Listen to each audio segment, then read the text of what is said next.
How's it going, folks? Welcome to another fun at-home table read. Tonight we are jumping into a underappreciated superhero. We're going to be reading the 1996 rendition of Daredevil, written by Chris Columbus.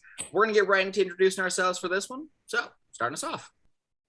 Hello, I'm George, and I'll be doing the action description. I'm Logan. I'm going to be reading Matt. I am Curtis. I will be reading for Kingpin. I'm Johnny. I'll be reading Foggy. I'm Erik. I'll be reading Battle and Jack Murdoch. Hi, I'm Mary. I'll be reading Elektra. I am Rudy, and I will be playing Bullseye. Hi, I'm Anne, and I will be the Fixer. I am Lynn, and I am Karen. I'm Angie, and I'm reading Diane. All right. Well, George, take us away. All right, here we go. Daredevil, the Man Without Fear. Written by Chris Columbus and Carlo Carle, based on the Marvel Comics character. Black. Sounds fade up. The low hiss of rubber tires on wet pavement. A passing breeze. The drip, drip, drip of water. Shimmering liquid colors bloom against the blackness. The electric aura of a rain-washed city at night. Coalescing into exterior New York City street, Hell's Kitchen, present time. The west side of Manhattan known as Hell's Kitchen. On the heels of a rainstorm, mammoth darkened buildings, shadowy sidewalks. Steam rising from the manhole covers and underground exhausts, wide black streets, deserted for now, wooden signs heralding future construction projects. A solitary figure crawls slowly in the shadows, carefully avoiding the light. For an instant, his pale blue eyes catch the glow of a car's headlights. There's not even the slightest reaction in his pupils. They're sightless, condemned to the eternal night. The camera follows the figure and tracks on a long band of yellow police tape cordoning off a newly burned brownstone. A distant rock and roll beat. Fade to exterior New York City, Hell's Kitchen, 1973 afternoon. Springsteen's It's Hard to Be a Saint in the City. A matching shot tracking with a group of boys strutting down the same street. And we're transported back to a late summer day in 1973. The streets are lined with tenements, taverns, and 24-hour diners. Families share the neighborhood with whores, junkies, and small-time hoods. The boys range in age from 12 to 15. They affect the tough, hardened attitude that comes from spending all of their waking hours on the streets. Super, Manhattan, 1973, late August. Two stunning blue eyes in which Hell's Kitchen and all its life seem to be reflected for a brief moment. These are the eyes of Matt Murdock, a skinny 15-year-old redhead bringing up the rear. He's younger and slighter than the others. He's trying to keep up, to be cool and tough, but there's a certain complexity, a level of maturity and intelligence that the others are lacking, something in his eyes. Starkey, the hefty group bully, stops the others and turns suddenly on Matt. Hey, Murdoch! He's all yours, the fat ass. He nods across the street toward Officer Lipinski, an overweight policeman who walks the Hell's Kitchen beat. Officer Lipinski? Yeah, Officer Lipinski. Do it! But... What? In broad daylight? You're a coward, just like your old man. Take that back! Okay, don't get your panties in a bunch. Bottom line, Murdoch, you want to hang with us? You gotta have guts. On Lipinski, the nightstick dangling below his large love handles. Lipinski's ears perk up. He scratches the back of his neck, not noticing Matt, his face now covered by a black hood, who sneaks up behind him, reaches out and grabs the stick. What the? The nightstick snaps free and Matt dashes down the street and around the corner. Park! That's city property! Lipinski gives chase. Starkey and the boys laugh. On Matt, running hard, holding tight to the stolen nightstick. He looks back. On Lipinski, getting tired, breathless. On Matt, dashing into a back alley, leaping over an unconscious wino. He heads toward a rusted, tall chain-link fence, blocking his path. Matt jumps with extraordinary agility, almost the top of the fence, and crawling like a cat, makes it onto the other side. Lipinski, wheezing and staggering, arrives at the alley entrance. Exterior small alleyway, day. Matt jumps again, this time catching a loose chain dangling from a fire escape. The boy flips up and alights on the first floor landing, pushes open a dirty window, and climbs inside. Lipinski huffs up to the chain-link fence. No sign of the masked punk. He punches the gate in exhausted frustration.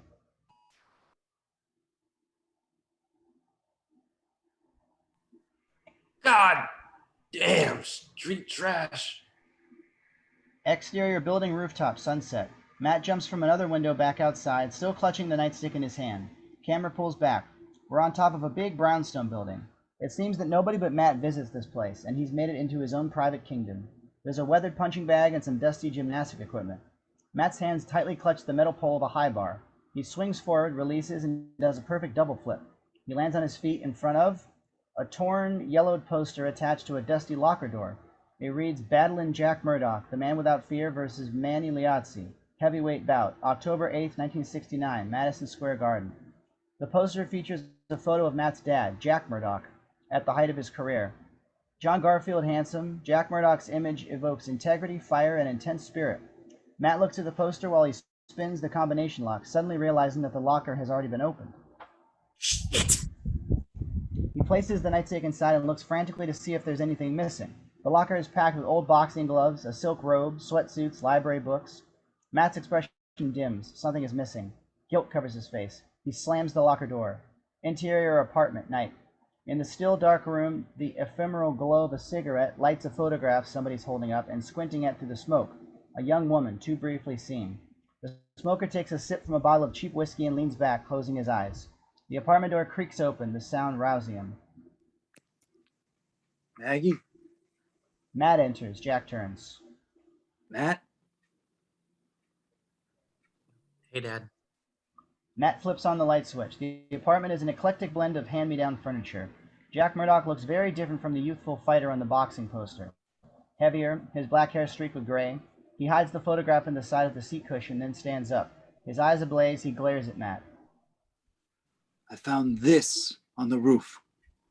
Jack thrusts a duffel bag at Matt, strides toward him, then turns the bag upside down, spilling the stolen contents onto the floor. Several wallets, a wristwatch, a woman's necklace. Matt's jaw drops, his expression suddenly apologetic. Dad. My only son. A common thief. Jack whips back his hand, slapping Matt hard across the face. The force sends the boy to the floor. Jack points down at him, teeth clenched. Get out of my sight. Jack whirls away in disgust. Tears fill Matt's eyes. He gets up, walks to the window, and climbs out onto the fire escape. Jack drops down on a tattered ottoman, clutching his head in his hands. Exterior roof, night, later. Matt attacks the punching bag with incredible fury, his young arms punching like metal pistons. He doesn't stop. Punching harder and harder, sweat pouring. Camera moves closer to Matt. There's fire in his eyes, a sense of guilt and frustration in his expression. Later, Matt is sitting on the edge of the roof with his legs dangling over the side. Tears are streaming from his eyes while he stares into the night. Jack climbs out much calmer. His eyes too are watery, but when he sees his son sitting in such a precarious position... Matt, back up. I don't like you sitting there. Okay, Dad. Night doesn't scare me. But it scares me. Jack slowly climbs down and sits beside Matt. The bright lights of the city are the only witness to their conversation. I'm sorry I hit you. I was wrong, Dad. It was my fault. Why'd you do it, Matt? Fit in, I guess? To be one of the guys? Those guys would be lucky to make it alive to their 18th birthdays. And if they do, they'll be celebrating behind bars. Matt lowers his head, well aware that his father is right. Jack looks at the city in front of them. Can you hear that? What? Jack moves his finger through the air, pointing at the endless lights. Matt's eyes follow its movement. Out of the cacophony of traffic, several sounds can be distinguished. Police sirens, a woman weeping, two men arguing, a man crying out in pain. The cry of the city. There's no happiness, only grief, injustice, tragedy, and hopelessness. I don't want you to be part of that, son. And your mother wouldn't have either. We owe it to her. We owe it to her, Matt. You are here to make a difference. For the good. Me? That's right. One day, you'll be out there to help these people. To give them hope. How? You'll find a way, son. Or perhaps destiny will make the choice for you. You gotta be somebody special. Look what my fists have gotten me. You've gotta be nothing like your old man. Matt looks with compassion at his dad. Don't say that. I'm proud of you, Dad. I always will be. Oh, look. You and me, it's been kind of messed up lately. Kinda. And with high school starting next week, that can be the start of a new life for you. For us. Matt listens intently. Jack pauses for a moment, considering, then continues with renewed confidence. I got a deal for you. Start concentrating on your schoolwork. Promise me you'll stay away from the streets and those scumbag friends. I'll get up the bottle. Matt looks straight at him. Sounds fair. Shake.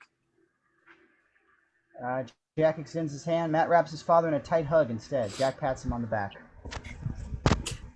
Dad, you better get some sleep. You got a fight tomorrow. Fight? Goddamn circus act. Exterior arena, night. A colorful ad. Thursday, August 21st, 1973. World Wrestling Federation presents Battle of the Devils. Daredevil Murdoch versus Slammin' Satan Stromboli. The poster features two wrestlers. Stromboli is dressed in a bright orange Lucifer's costume, holding a pitchfork. Murdoch is dressed in a bright red and yellow horned costume. Interior wrestling arena, night. Standing room only. A smoky 500-seat arena. The seats are filled with rowdy teens, small-time hoods, and drunken old men. Daredevil Murdoch, dressed in red and yellow, holds Slammin' Satan Stromboli over his head. Murdoch throws Stromboli onto the mat. The crowd cheers. Murdoch takes a running leap and lands on top of Stromboli with a hard body slam. The crowd roars. Interior Sacred Heart Catholic Church, night. Silence. A large, beautifully ornate stone church, illuminated by countless rows of burning candles. The church is deserted, save for one solitary figure, Matt. He kneels at a side altar and starts praying to a statue of the crucified Christ. Forgive me, Lord. I didn't know what I was doing. The silhouette of a nun hovers at the rear of the church, standing in the shadows as she listens to Matt's prayers. Please give me the strength to get it together and make it up to my dad. Make him proud of me. Matt makes the sign of the cross, opens the bag with the stolen items in front of the altar, and stands up. The nun, who has been listening from the shadows, appears and calls out. Wait. Matt turns, his expression melancholy, his eyes filled with a distant pain now looking back at the bag. He's too ashamed to explain. He just turns and walks away. The nun nods and goes to check the bag. She's still in the shadows, but we are able to catch a slight smile in her gentle face. Thank you, my lord. Thank you. Exterior downtown Manhattan wrestling arena, night. The marquee lights advertising the Murdoch fight blink off. Interior wrestling arena, promoter's office, night. A seedy, cramped office. Catuzzi, the weasel-like sweaty promoter, sits at his desk, counting the evening's receipts. The desk is covered with piles of cash. There's a knock at the door. Jack Murdoch enters dressed in street clothes. Catuzzi gives him a cigar-stained smile. Good job tonight, Murdoch. Crowd ate it up. Catuzzi tosses Jack an envelope. Jack counts the money inside. Yo, we had a deal. $150. If the place sells out, standing room only. You're blind. There were 4 empty seats. Catuzzi goes back to his counting, ignoring Jack. Is that right? Jack suddenly launches himself across the desk, grabs Catuzzi by the shirt front, and punches him hard with a quick 1-2 combination. Then he tosses him back into the chair. Catuzzi's eyes begin to swell, turning a deep shade of blue. Now who's blind? Jack snatches his rightful $50 from the table and turns to leave. Catuzzi shouts through puffy black and blue eyes. He opens a drawer and grabs a gun. Murdoch, this is the last thing you'll ever... Oh! Jack turns around. The back door is open and the hand of Catuzzi, the one that was holding the gun, is now buried in the massive fist of Wilson Fisk. 562 pounds of solid muscle, over 6 feet tall, his head shaved. He wears a custom-made white suit, a red rose pinned to his lapel. Look beyond Fisk's freakish exterior and you'll see a strong, almost handsome face. His blue eyes are deeply intelligent with a glimmer of strength, but they twinkle too, with a hint of sadistic malice. Standing near Fisk is Angelo Policano, a.k.a. the Fixer, a handsome, gray-haired man in an expensive suit smoking a thick Cuban cigar. The guy's still a heavyweight to punch. You should pay some respect. Besides, it's a 150-year-old down and I don't like no lies. I can explain. It's okay, mister. I got my money. But Fisk squeezes the hand even harder. The pain is unbearable, and fainting is almost a relief for Catuzzi. It's unfortunate a champion like you have to deal with such a scum, Mr. Murdoch. Perhaps we can talk a business. While Fisk removes the red rose from his lapel and drops it onto the bar beside Catuzzi, the fixer offers a big Cuban cigar to Jack. Son, starting now and no things we allowed. We got to get you in a great shape. Jack accepts the offer. Fisk and Policano exchange a look, which is clearly an omen for trouble. Exterior Hell's Kitchen Street, night. In that same moment, Matt is walking back home, the church still in the background. He sees Starkey and his buddies sitting on the stairway of a building. He tries to ignore them.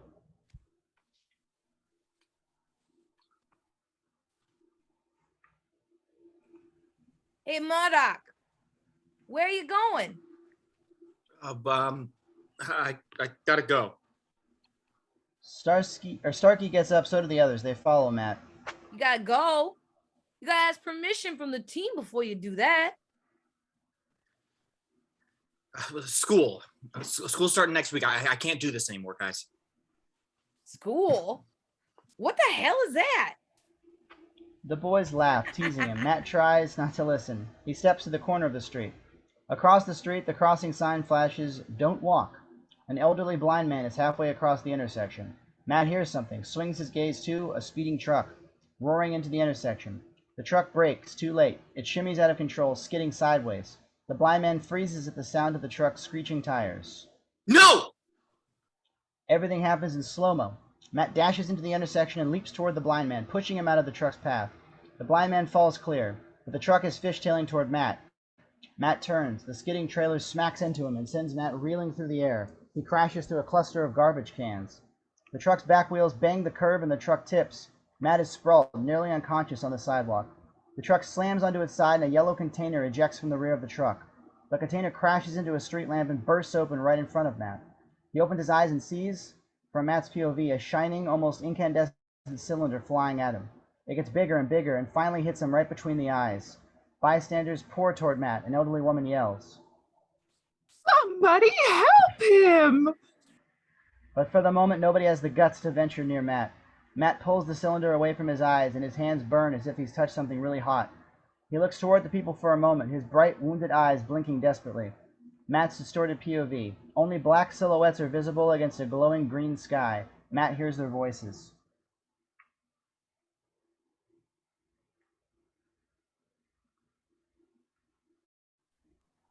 Holy shit, Murdoch. We're gonna help you.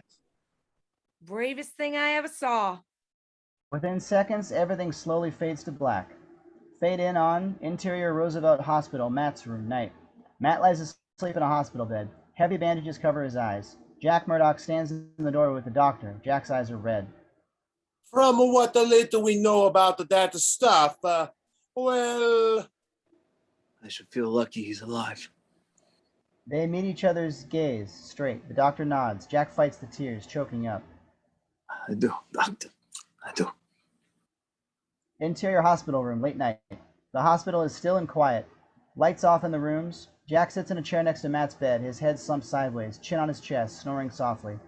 Matt squirms and shudders, his sleep restless, troubled. A figure appears in the doorway, steps into the room. It's the mysterious nun from the church. Her face is still hidden in the shadows. After a moment, she walks to Matt, leans over, and kisses him lightly on the forehead. Matt grows quiet, his breathing steady. Sleep, child.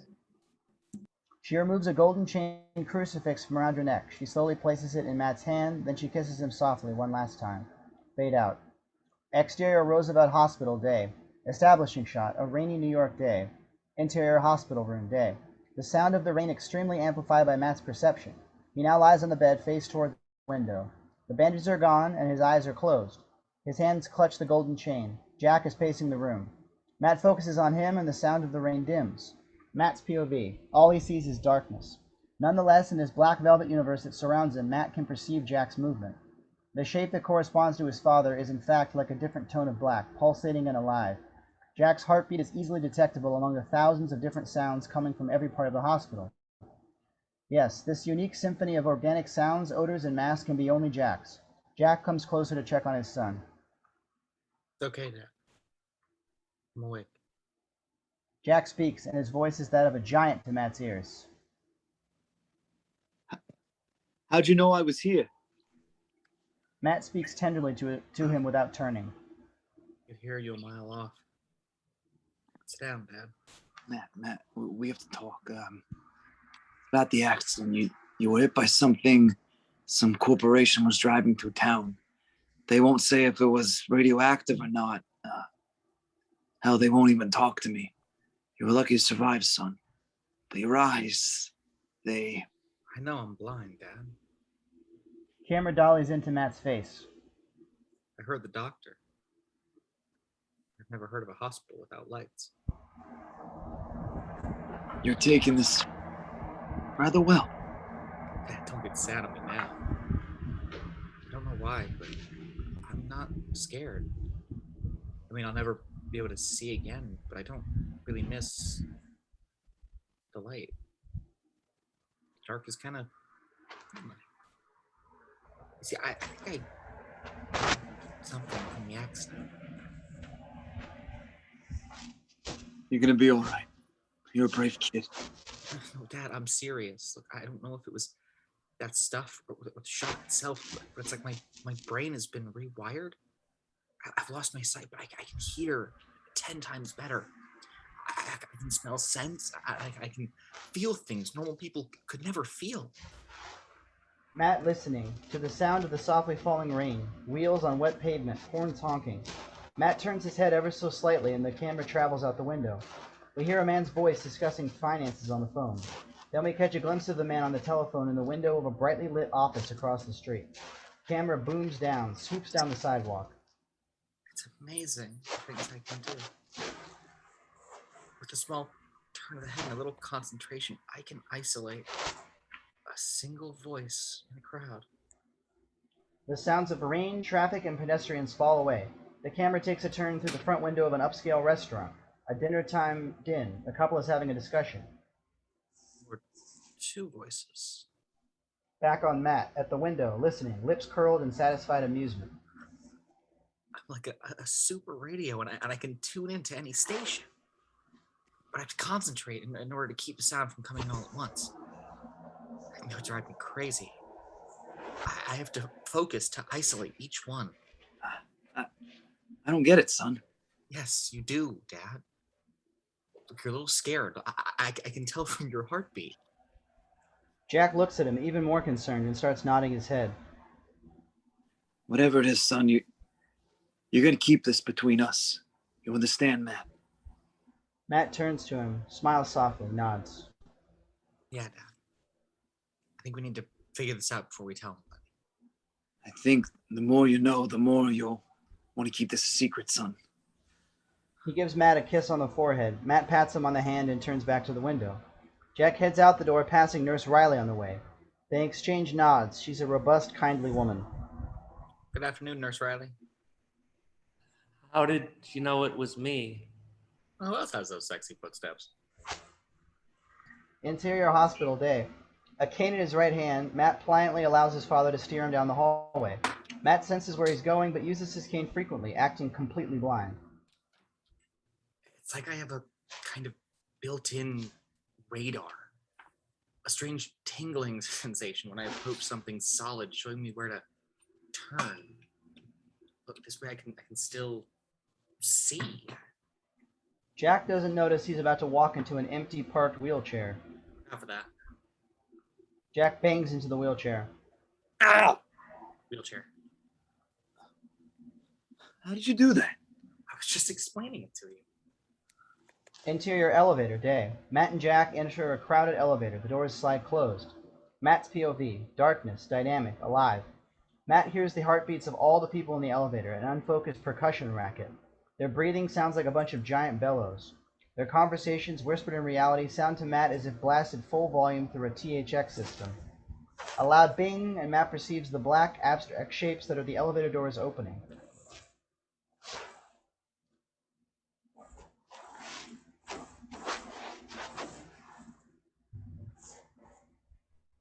May I help you? Matt turns toward the sound. From Matt's POV, a shapeless face glowing black on black. Normal POV, the woman asks again. May I help you? Her voice is perfectly normal now. No, thank you. He does quite nicely the way he is. And they walk away. Through the revolving door, and into exterior hospital park day. A burst of summer sunlight on the other side of the door. Camera follows father and son as they walk in the park toward the hot sunlight. Look, if you ask me exactly how it works, Dad, I can't explain it. Somehow I reached out and touched everything around me all at once. I feel the pressure of objects, and that feeling becomes movement. I had to get used to it, but I think it's a pretty cool way to get around. With one hand, God takes away, and with the other, he gives back. You've been given an amazing gift, son, and you've gotten it for a reason. You've got to make good use of it. As they sit on a bench, the screen goes nuclear white. Interior Murdoch's apartment, night. Jack is sitting in front of the TV. Matt is studying, surrounded by dozens of books. The great thing is I don't need to read in Braille. My sense of touch is so strong, I can read just by feeling the contour of the ink on the paper. Jack nods, smiling. Matt opens another book. His fingers scan the title page. Paradise Lost. He told me this was Mom's favorite. Yeah. I've just been thinking maybe I start fighting again. Really? Oh, he came back. Joey came back. Why not Jack Murdoch? Matt nods, sensing the confidence and strength that's been missing in his dad for so many years. A boxing montage. Jack Murdoch comes back with a vengeance. We see quick cuts of various fights. He wins them all, while a supportive Matt is in the audience for everyone, cheering his dad on. The final fight, a brutal battle. A bloody Jack throws a hard right, knocking his opponent to the mat, out cold. Jack is declared the winner. Matt leaps to his feet, cheering. Interior classroom, day. Science class. Matt concentrates, taking notes. The teacher smiles at him. Another class, same thing. Matt answers correctly and the teacher happily nods. Another image superimposes on the scene. Matt's report card, an A beside every subject. Exterior roof, day. On the roof, Matt is doing his gymnastic workout. Jack is watching over him. The boy is faster, stronger, way more agile. His new enhanced senses compensate for his loss of sight, giving him formidable coordination. His athletic skills are now almost beyond human capability. Matt hangs in midair and just hovers there longer than anybody else, almost teasing the force of gravity. How am I doing? Amazing. Better than ever, son. You have complete control now. Well, in the world I'm in, complete control is the only chance I have to defeat fear. Without fear, I'm free. Matt does a triple backflip and lands on top of a balance beam. He flips into the air. Interior school gymnasium, day. And lands a young man in his 20s with a smooth dismount off the parallel bars. Matt's tall, lean, and muscular. His body is sheathed in blue and white gymnastic tights. The gym is a desert, wide and clean. Bright blue mats stretching from wall to wall, sunlight streaming in through high, tall windows. Matt sprints across the floor. He hits the vault with both hands and launches into the air, end over end in a turning arc. Interior New York University campus, registrar's office day. Orientation day. Countless students wait in line, eager to sign up for their fall classes. Matt enters tapping his cane. Another incoming freshman is standing there clutching his course list, looking a little overwhelmed. His name is Foggy Nelson. He's a pudgy, curly-haired youth, dressed in a colored bow tie, Ralph Lauren sweater, slacks, and loafers. He's working on a giant-sized pretzel while holding another 1.5 open paper bag.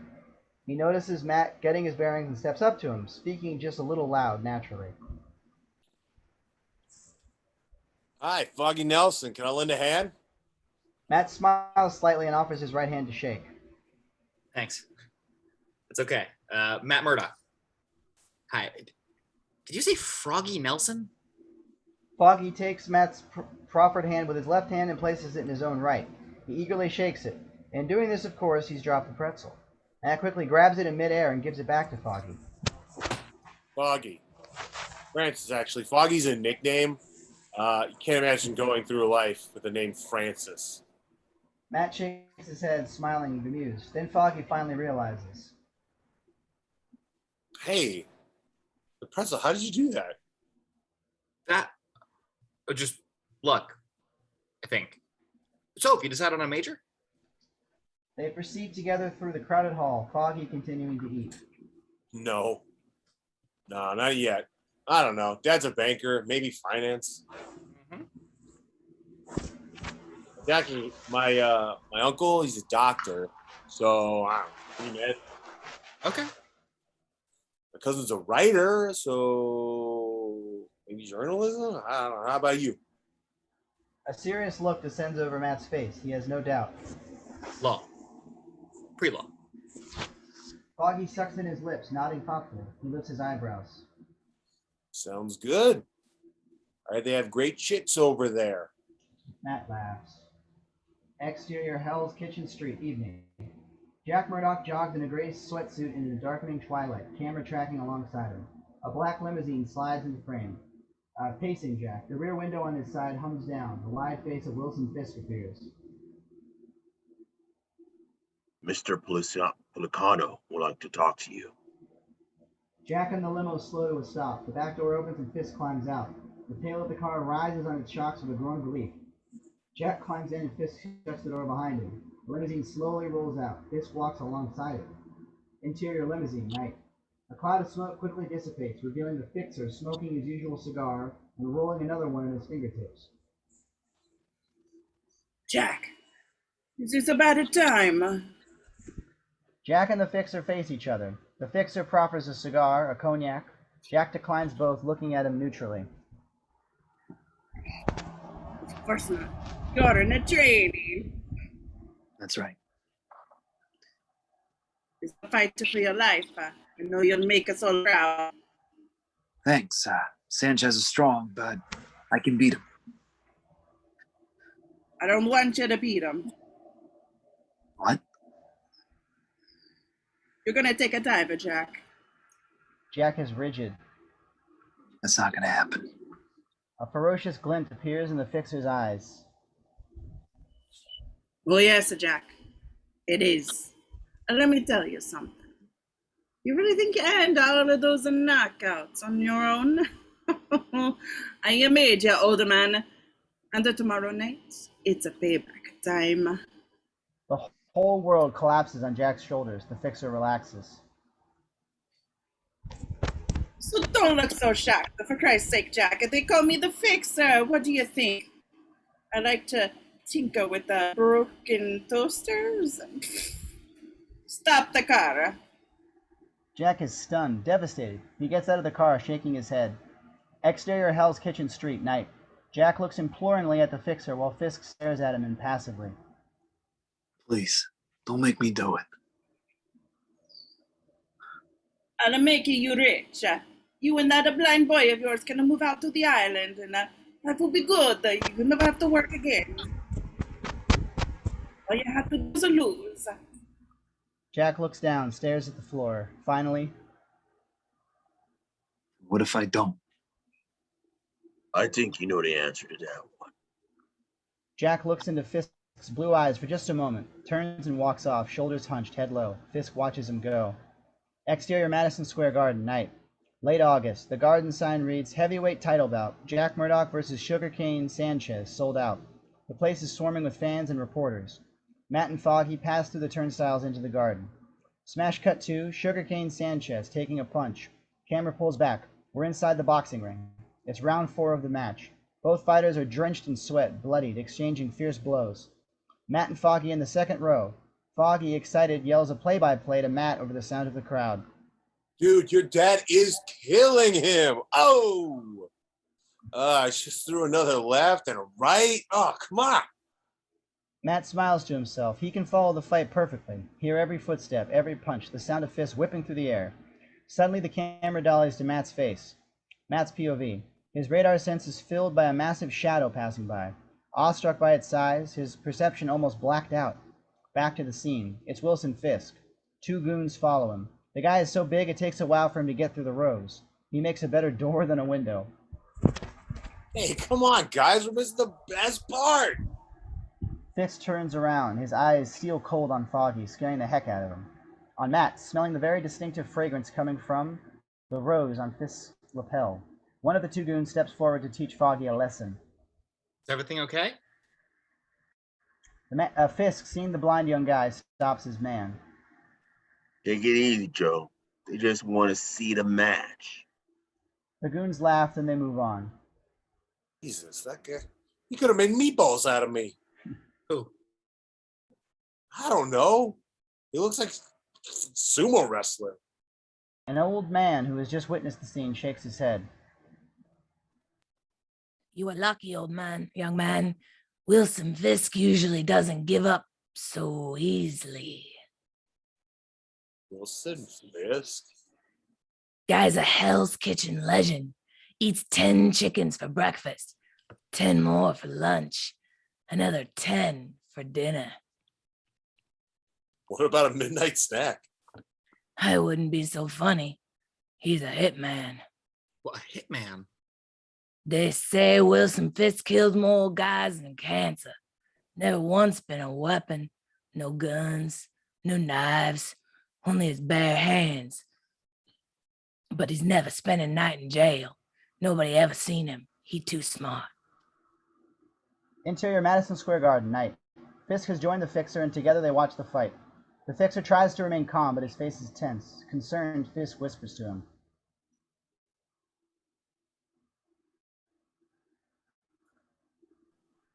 What's going on?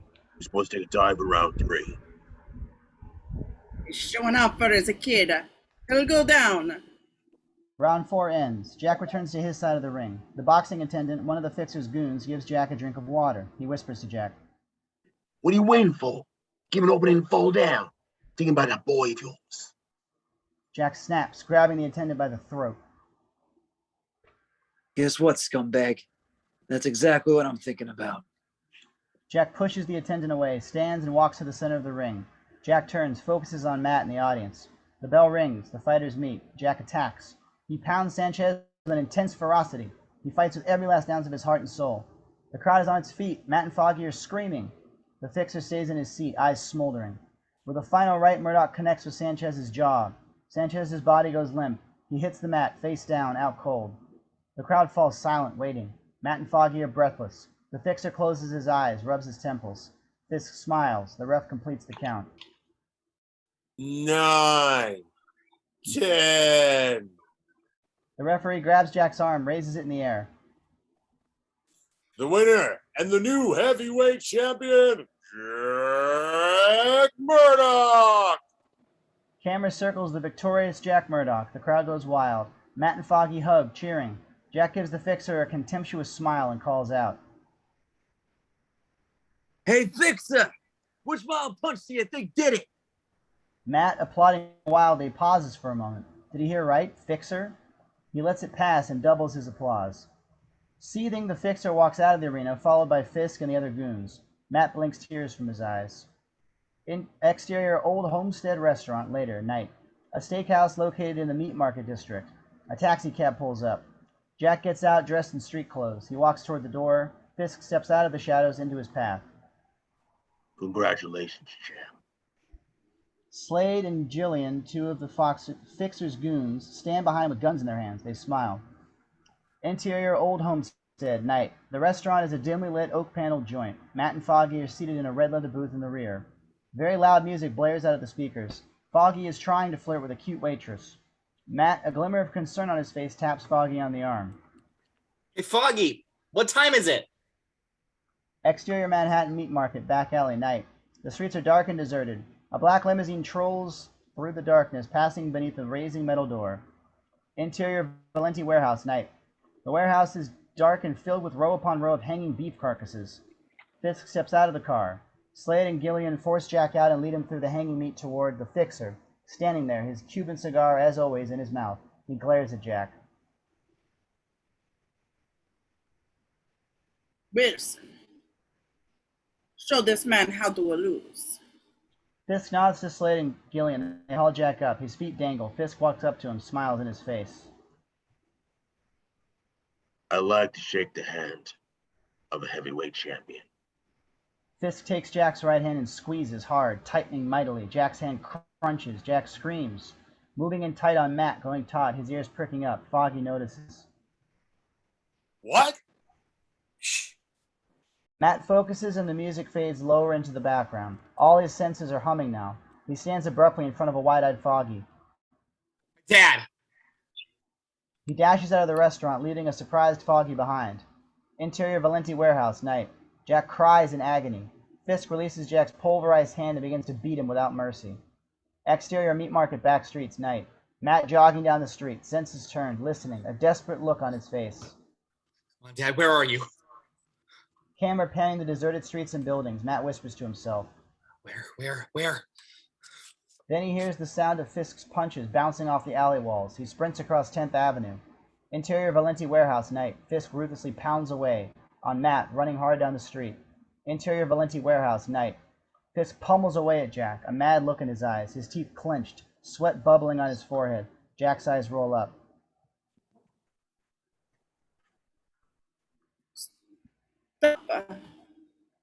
Fisk steps back, breathing hard.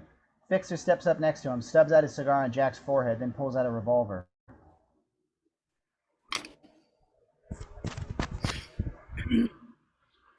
Never leave a man who hates you with this much passion alive. Exterior meat market, back streets, night. Matt races down the maze-like alleys of the meat market. He pauses at an intersection. Matt listens carefully. We hear what Matt hears, his father's heartbeat. He's still alive. He focuses on a building 2 blocks away. He runs, whispering over and over to himself. Dad. Oh, Daddy. Interior Valenti warehouse, night. Fixer points the gun down at Jack's face and cocks it. Exterior meat market alleyway, night. Matt hears the click of the gun's hammer being cocked. No. Interior Valenti warehouse, night. Jack closes his eyes and whispers to himself. I love you, Matt. Exterior alleyway, night. Matt hears his father's last declaration of love and then a gunshot. He screams. Dad! Tears fill his eyes. Interior Valenti warehouse, night. Jack Murdoch lies dying on the floor of the warehouse. Fisk stands over him for a moment as the others head for the door. His expression is impassive. He plucks the small red rose from his lapel. He's about to drop it, then he changes his mind. He looks at the Cuban cigar still on Jack's lap and smiles. Finally, he turns to go. Exterior Valenti warehouse, night. Fisk exits the warehouse and crosses to the waiting limo. He pauses halfway out of the car. He looks up the street. Toward a running boy. Matt flying this way. His footfalls echoing off the warehouse bricks. Dad! Fisk climbs into the car. His boy. I like that. Fisk pulls the door shut and the limo glides off. Matt runs up. The limo steers faster in the corner and off into the distance. Breathless, Matt turns to the open metal door. He still hears something inside. The slow, faint beating of Jack's heart. Matt runs inside. Interior Valenti warehouse, night. Matt darts among the hanging meat to the fallen body of his father. He kneels and tenderly holds Jack's bloodied head to his chest. It's okay. It's okay, Dad. I'm here now. I'm here with you. The soundtrack fills with the sound of Jack's heartbeat, getting slower and slower. The heartbeat stops. There's silence. Then a fragrance leads Matt's fingers to the cigar in Jack's lap. He takes it up. I'll find you. Wide overhead shot. Matt cradling his father's body in the corner of the warehouse.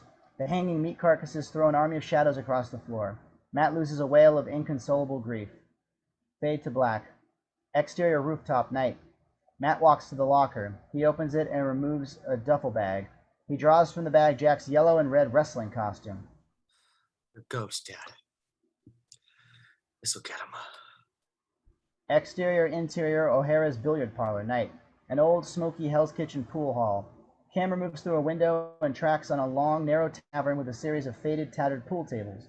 Pools of light illuminate each table. The place is empty, save for Slade and Gillian playing pool with 2 other goons. A voice speaks to them out of the darkness at the back of the room. Time's up, guys. Slade and Gillian turn toward the voice. What the hell? Matt emerges from the shadows into the glow of a light hanging over the rear table. He's wearing his father's costume.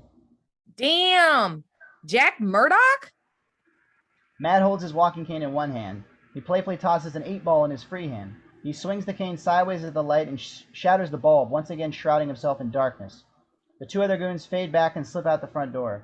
Gillian gapes. Slade tightens his grip on the cue stick like a club. Smiles thinly as he checks for his gun. Let's go, Long Johns. Matt laughs. It's a loud, frightening laugh that echoes through the pool hall. Slade moves cautiously through the darkness toward the back of the club. Gun ready. He reaches for a wall switch, flicks it up. A fluorescent light buzzes on and Slade turns to a cue ball rocketing straight into the lens, Slade's face with a whack. Exterior, O'Hara's billiards, night. Slade is thrown through the building's front window. Glass shatters. Slade's body hits the pavement. Gillian is next. You thought you could kill me. I didn't. It was the fixer. This doesn't prevent him from flying through the billiard club's front door. The force blows the door off its hinges. Gillian tumbles several feet, landing beside Slade. Exterior side street, night. The fixer's limo rounding the corner from a side street, close on Matt, ears pricking at the sound of the car's engine, nose smelling something he was looking for. He walks into the middle of the road. Interior limousine. The fixer, cigar in his mouth and a platinum blonde bombshell at his side, is pouring champagne into a glass. Up front, the limo driver's mouth is hanging open, his forehead wrinkled. Sir? POV through windshield. Matt standing stock still in the center of the road, a yellow and red specter. The fixer leans forward, baring his teeth. What the hell? I'm running him down! I'm running him down! The driver blinks a few times and then hits the gas. The car roars toward the imperturbable figure. Exterior West Side Street. Matt plants his hands on the front of the speeding car and vaults up and over it. Interior limousine. The blonde looks up, her lipstick mouth forming an O. Matt lands behind the limo. The limo driver is staring back, only the fixer facing front. Look out for that! Too late. Crash. Exterior subway stop, night. The limo has careened into a subway entrance, its crushed front upended on a railing, hissing steam. Interior limousine. The driver out cold up front. The blonde is still young, but no longer blonde, her wig shorn from her head. The specter speaks in a deep, resonant voice. Fixer. The fixer shakes his head, bloody, shaken. He croaks to himself. No. Impossible. Exterior subway entrance, night. The fixer scrambles out of the ruined limousine. A train is audible, roaring into the station below. The fixer runs frantically into the subway entrance and dashes down the stairs. Matt takes a deep breath and smiles to himself. Follow the scent. He runs into the subway station in hot pursuit. Interior subway station, night. The fixer runs onto the subway platform, trying to catch a train. Too late. The train doors close and the train speeds out of the station. The fixer is left behind, alone on the platform. Matt's hand. He tears out a section of power cables. The lights go out. The station is lit only by the strobing lights of the speeding express train on the opposite track. The fixer stops, frightened. He sees something in the distance, walking toward him. Matt, sheathed in red and yellow, his muscular body lit by the electric flashes of strobing light. The terrifying figure approaches. The fixer's eyes widen, shaking his head, trying to cling to reality. Mark. The figure walks toward the fixer. As he gets closer, we hear what he hears. The fixer's heartbeat. It skips a beat, trembling with fear. The fixer aims his revolver and shoots. Faster than lightning, Matt deflects the bullet with his cane. The fixer fires another shot. Again, Matt deflects the bullet. You ain't a human. The fixer tries to shoot again, but his hand is shaking. We hear his heartbeat. It skips another beat, then flutters. The fixer drops the gun. He clutches his chest. We hear the fixer's heart stop beating. The fixer falls to the platform, eyes open, mouth gasping for air. Matt stands over the fixer's dead body. Matt hears something behind him, turns. Two transit cops have their guns drawn and are running this way. Matt focuses on the sound of an express train approaching on the opposite track. He leaps from the platform and runs across the tracks. The cops gape. One points his gun. You! Stop right there! Matt stops. Inches from the speeding train, he jumps up, grabs hold of the moving train, and is borne into the darkness of the subway tunnel. The cops stare after him in amazement. Interior fixer's apartment, night. Rain and wind beat against the front windows of the late fixer's brownstone apartment. The big stone fireplace is ablaze, flames dancing across the polished wooden floor. The front door opens. Wind gusts through the house. The door closes. Wilson Fisk steps into view in the entryway. A butler arrives to take his coat. What a pleasure to see you, Mr. Fisk. Mr. Policino is not here yet. Can I get you something to drink? He won't be back. He's dead. And I'm taking over. Certainly, sir. As you wish, sir.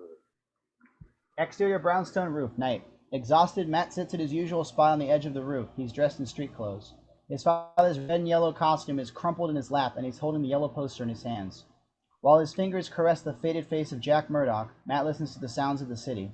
They come much louder now, and Matt is much better able to isolate and distinguish every one of them. I can feel it, Dad. No happiness, no justice, only grief, tragedy, and helplessness. Matt's POV. In the darkness, we hear what Matt hears. Police sirens, a child weeping, a couple arguing, somebody yelling. Back to scene. Matt picks up his father's costume and clutches it to his chest.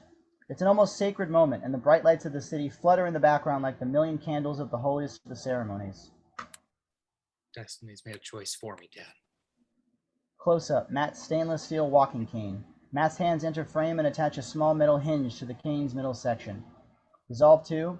Matt pushes a small button at the base of the cane. The cane's curved top immediately straightens. He presses the button again. The cane returns to its curved position. Matt smiles. Interior Matt's room, night. Matt is rapidly hand-sewing a section of deep red fabric. Using his father's as a prototype, he creates a stronger, more durable costume. We can't see it very clearly in the dark atmosphere, but we catch a glimpse of a yellow double D. Smash cut 2. Manhattan from the sky, aerial shot, night. We fly above the gold-lit skyscrapers of Manhattan and come closer and closer to the brightly lit Chrysler Building. Perched on top of it is a solitary figure, Daredevil. He's dressed in the new dark red suit. The costume fits Matt's perfect muscular body like a glove. The letters DD are emblazoned on his powerful chest. A mask adorned with 2 small red horns hides the upper part of Matt's face. The new incarnation is both majestic and foreboding. Daredevil pauses, his hypersensitive hearing listening to the sounds of the city. A scream pierces the night air. Daredevil points the cane toward the rooftop of an opposite building, several stories below. He smiles. Somebody down there needs me. Daredevil's fingers hit a button on the cane. The cane splits in 2. The bottom part becomes a powerful billy club that DD puts promptly into his thigh case. The other section, the curved one, a masterpiece of dynamic engineering, has an internal mechanism capable of ejecting, through its head, a metal wire. Daredevil pushes the button again, and the hook of the cane shoots across the street and latches perfectly onto a flagpole on the adjacent building. He holds tightly to the cane, leaps off the Chrysler rooftop, and swings forward. Daredevil flies past camera, through the air. A street warrior is born. Soundtrack music soars. Split-screen sequence, montage of various scenes. Music. Years go by in seconds. We quickly follow the respective careers of Matt/Daredevil and Fisk/Kingpin in a Rocky III kind of split-screen montage. We see them growing and achieving their goals on opposite sides of the law. Matt seeking justice as a lawyer during the day and fighting the crime at night as Daredevil. Fisk becoming more and more powerful as the kingpin of the NYC crime scene, and as a very wealthy industrialist on the legitimate side. Daredevil flying through a window and putting a thief out of commission. Matt and Foggy graduating from law school. Who is Daredevil? Asks the headline of the local paper. Daredevil beats up 3 drug dealers and leaves them for the cops. TD News. DD portrayed as a hero. Matt in a courtroom defending a Puerto Rican man. Smart, passionate, impeccable. Matt and Foggy surrounded by piles of books at the law library. DD flipping through the NYC night. People cheer him. Matt walking alone in the street. DD accepting a flower from a little girl. The grave of Jack Murdoch. Matt puts one fist on a table, a red and yellow rose on it. Fisk smiling, images of drugs being manufactured, packaged, distributed, sold on the street. A bank robbery. Shooting between cops and mobsters. Fisk counting piles of money. Newspaper headlines showing Fisk's evolution from small businessman to industrialist. Inauguration of Fisk Industries. A trigger being pulled. The scared expression of a man. A bullet flying in slow-mo. News. The death of a mobster. Fisk smiling again. Fisk buying an expensive painting. Fisk collecting art. Frantic negotiations on Wall Street. Fisk stock skyrocketing. Fisk smiling again. Fisk smashing his fist on a table. Camera pulls back from Fisk's fist on the table and expands to fill the entire screen. Interior Fisk's office, MOS day, full screen. A convocation of crime bosses presided over by Fisk. His other huge hand rests atop the crown of a large alabaster cane. How dare they raise the fee for every ounce we sell in their territory? I'll send them to hell for it. Everybody nods. Everybody but Don Borgese, a grumpy old-fashioned godfather, a leftover from what was once Little Italy. He strongly disagrees. Fisk looks at him impassively. Not how we do business, Fisk. We don't need a gang war now. Besides, this goddamn crack, don't really want to sell it on the streets. You are, of course, very upset, don't you? Let me alleviate your tension. You're all friends here. He gets up, goes around the table, and starts to massage the neck of the old mafioso with a gentle, delicate touch. Don Borgese relaxed, spoiled. Then, without a blink, Fisk breaks his collarbone, snapping it like a toothpick. The other mobsters watch in horror. Now, let's talk business. They deserve to be punished. On the other hand, I really like their territory. I took just the right gun to keep two birds in one stone. Smash cut 2, exterior Lower East Side, night. Disco music blasting. The Sandworm, an infamous disco nightclub on Elridge Street. It's hard to distinguish casual hangovers from the pushers and junkies near its door. Despite the atmosphere of decadence and corruption, everybody seems to be having fun. A figure dressed in a strange camouflage and black Kevlar outfit, partially hidden by a black raincoat, comes out from behind the corner and walks toward the entrance. He wears white gloves and high-tech sunglasses. A white holster with a Glock semi-automatic pistol is strapped to his thigh. Juan del Toro, aka Bullseye, is the ultimate killer for hire. He approaches the gorilla-sized bouncer at the door. How's it going? Not bad. You sure? The bouncer becomes defensive, but is already too late. He barely registers a gleam of silver flashing in the hand of the weirdo in front of him. A sai, a razor-sharp dagger with pointed guards, flies and pierces his throat, punching a hole through the back of his neck. The big guy falls dead. People around scream in panic. Another bouncer comes out from inside, aiming a gun at Bullseye. He doesn't have time to pull the trigger. 4 shuriken, Japanese throwing stars, are already embedded in his chest. Bullseye pulls out of his belt a metal sphere with a digital readout. He pushes a small button and the timer starts to flash. 5 seconds. 4, 3. Bullseye throws the grenade inside and kaboom! The explosion is huge. Fire, smoke, debris, screams, cries. The sandworm is obliterated, as are many of the people who were inside. Bullseye walks away from the apocalyptic scene, glancing back with a sick smile as the fire moves quickly up the apartment building. Later, the loud lament of sirens. The building is engulfed in flames. The ladder on a hook and ladder truck grinding. The mechanism jams. High above, the top of the ladder jerks spasmodically 15 feet from an open window, in which a young mother stands screaming and clutching her 3-year-old. Smoke and flames well furiously in the dark room behind her. A firefighter stands precariously at the top of the ladder, his arms outstretched. Flames thunder and glass shatters all around her. The firefighter beckons to her with both hands. She leans forward, holding her child out. He's too far away. She strains to pass her baby into his arms, leaning further, further. She loses her footing, starts to topple forward. She throws her baby toward the firefighter. He catches the child safely in his arms. The mother falls out the window. The firefighter watches helplessly. A hook and wire contraption suddenly hooks the ladder behind him. Daredevil swings toward the falling woman. Her eyes tightly closed and her mouth open in a scream. Daredevil catches her in one arm and swings her on the ladder, spinning around it, round and round, down toward the ground. He rests her gently on the pavement and disappears into the mist of smoke and fire hose spray. She finally opens her eyes, looks with disbelief as the ground beneath her feet, sees the look on a gaping firefighter's face, follows it too, a dim red blur disappearing into the night. The first firefighter places the child in her arms. She clutches it and sobs with relief. Exterior building roof, night. Daredevil is now on the roof of a nearby building, watching the crime scene. More police cars arrive. The firemen continue to pump water onto the fire.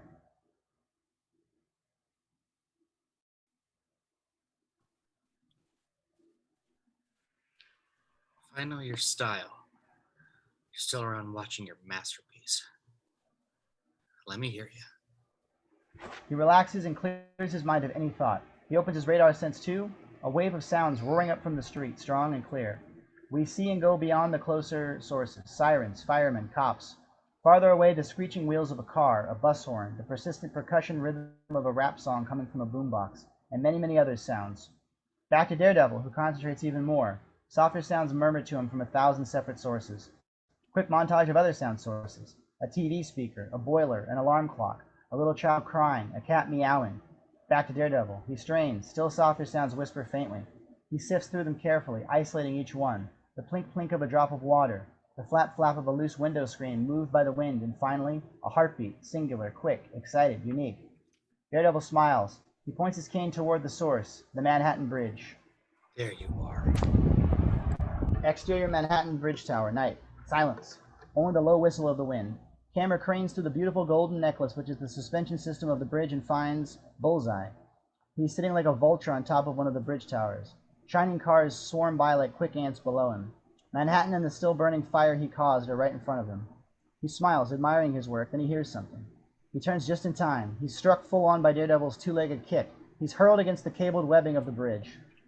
End of the line, buddy. Bullseye manages to hang on. He shakes his head, grinning. Think you dare. Red nerd! Bullseye hurls something toward Daredevil, and he must dive to avoid 5 deadly shuriken. Daredevil charges him again, but Bullseye is fast and jumps to the side. Dee Dee misses and free falls toward the ground, cars and trucks below coming closer and closer. Then a button is pushed in midair, and again Daredevil's cane saves the day, hooking firmly on the webbing of the bridge. Dee Dee can breathe for only a second before Bullseye grabs a loose brick from the tower wall and jumps toward his enemy. This time he scores, hitting Dee Dee right in the face. This will match your pretty face, possibly. But Daredevil's fist is strong enough to pulverize the brick. Let's settle this right now. Weaponless. Man to man. Sure. Why not? Dee Dee moves quickly, dealing Bullseye a breath-stealing blow to the gut and readying for a second one. But the killer is fast. He sidesteps Dee Dee's punch and hammers his forearm across the side of Dee Dee's skull, simultaneously bringing a knee up into his solar plexus. Daredevil goes down winded. I always knew you were nothing but headlines. And so saying, Bullseye tosses a hand grenade at him. Dee Dee promptly rolls away. The grenade explodes. Exterior Manhattan, night. The explosion on the Manhattan Bridge is seen from far away. Exterior Manhattan Bridge driveway, night. Police cars swarm to the spot of the new explosion. Trucks with TV station logo arrive. Reporters jump out. TV cameras, microphones. The usual media circus. Everybody's attention is now focused on Daredevil and Bullseye, still fighting across the suspension cable up above. Exterior Manhattan Bridge, night. Daredevil pulls a metal fragment from a wound on his arm caused by the explosion. Bullseye smiles. I'm better than you. Stronger. I don't need a bomb to send you to hell. They crash again. It's a violent and spectacular fight, with the two dangerously clinging to the web of cables while they punch and kick each other mercilessly. Then, hanging only by their legs from the suspension wires like two trapezes, they grab each other's necks and start to squeeze. It's ruthless. Both of them open their mouths for oxygen. Bullseye is the first to succumb. He passes out, lets go, and falls. Bullseye free-falling. His body spins and collides twice with the bridge's cables, plummeting to the street below, right in the path of an 18-whaler. There's nothing that can prevent Bullseye from becoming ground beef. Nothing except Daredevil. He swings from his wired cane and catches Bullseye just an instant before the truck splats both of them like mosquitoes. The TV cameras capture the incredible moment, murmurs of astonishment among the crowd. TV screen, CNN News, montage of different images. The burning building, firemen, cops, Bullseye free-falling, Dee Dee saving him. The unconscious Bullseye carefully laid on a stretcher and wheeled into an ambulance. Dee Dee shooting the wire from his cane and swinging quickly away from the scene.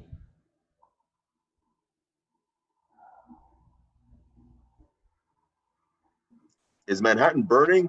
Tonight, a building on the Lower East Side burned to the ground. Daredevil was able to capture the suspect, arsonist Juan Del Toro, also known as Bullseye, for a battle on top of Manhattan Bridge. First in our coverage of these events, the live interview with attorney and social activist Matt Murdock, who will represent the fire victims' families. Exterior Manhattan Bridge driveway, night. Matt stands on the roadway surrounded by reporters. Mr. Murdoch, do you think last night's fire is linked to the 7 other arsons set off around Manhattan in the last few months? I have no doubts about it. And we finally put our hands on the arsonist. For all we know, he may just be the trigger man. What's really important is finding out if there is anybody behind him. And if that is the case, who he is and why. Do you believe the explosion could have been part of the gang war between drug dealers?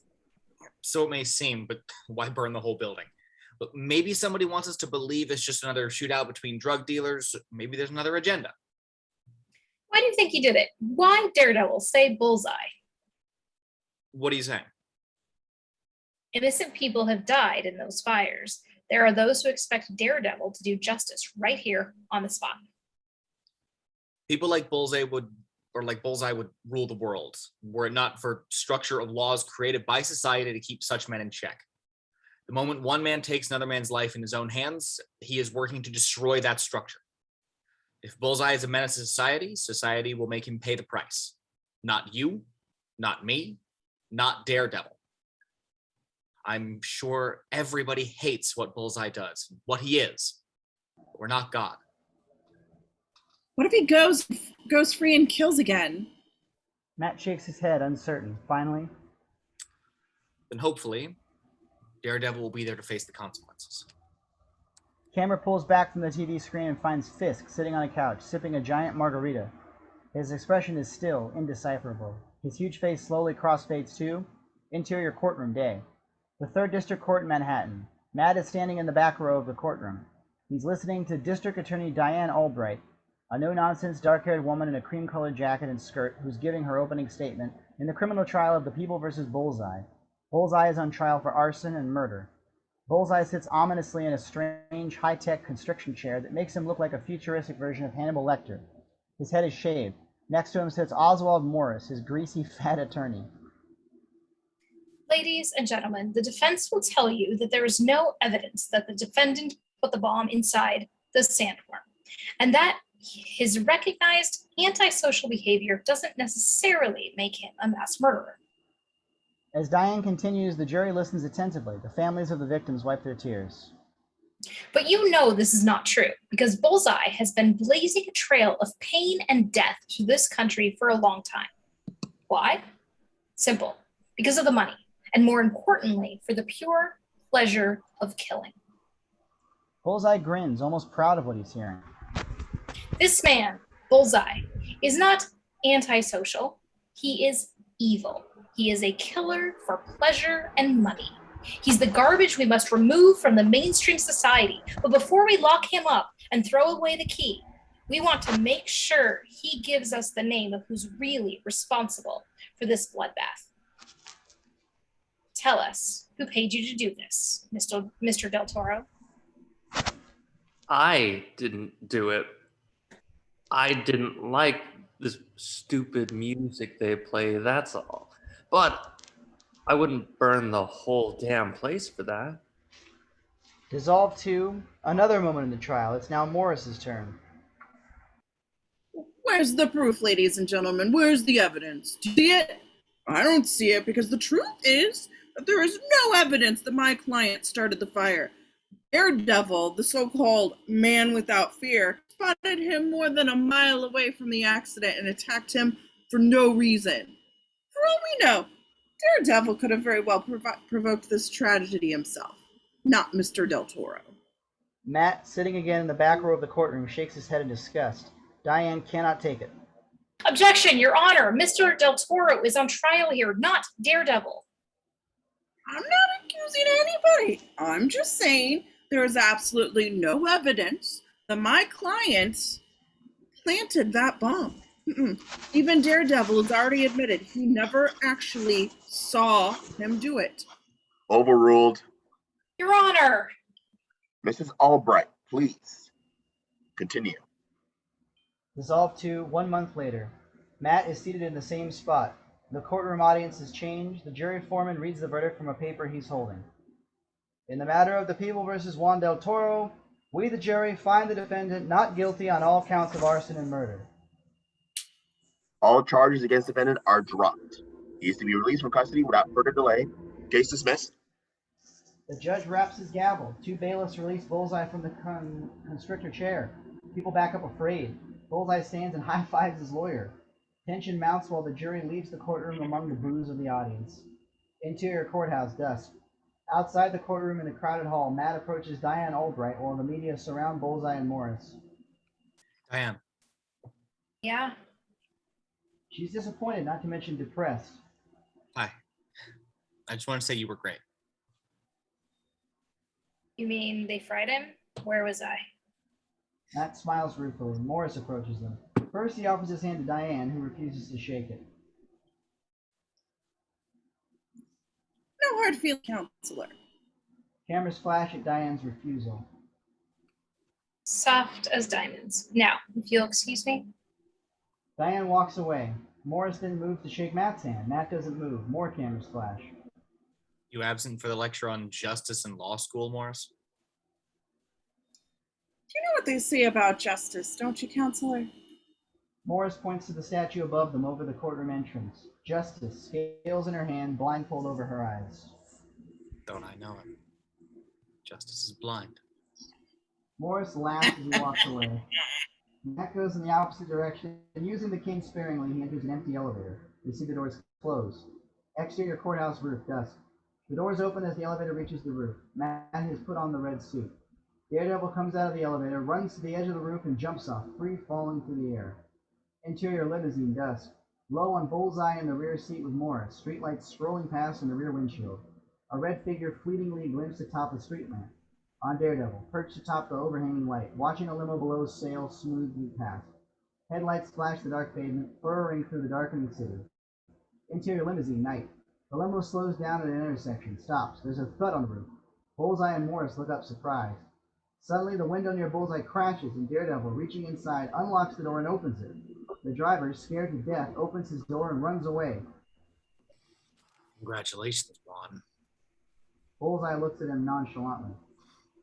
You were wrong, you freaking moron. Santa Claus planted that bomb. Morris is really pissed. How dare you threaten us? This car is private property. I'm warning you. I dare what I want, you scumbag. Now let's get this straight, Bullseye. I could have let that truck splat your moldy brain all over the bridge. I won't make the same mistake again. Are you threatening my client? You even breathe wrong.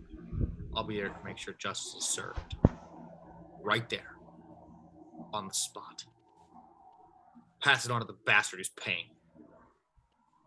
The offer is valid for both. Daredevil leaves. Bullseye grins. So melodramatic. Don't you just love him? I'll love him more when he's 6 feet under.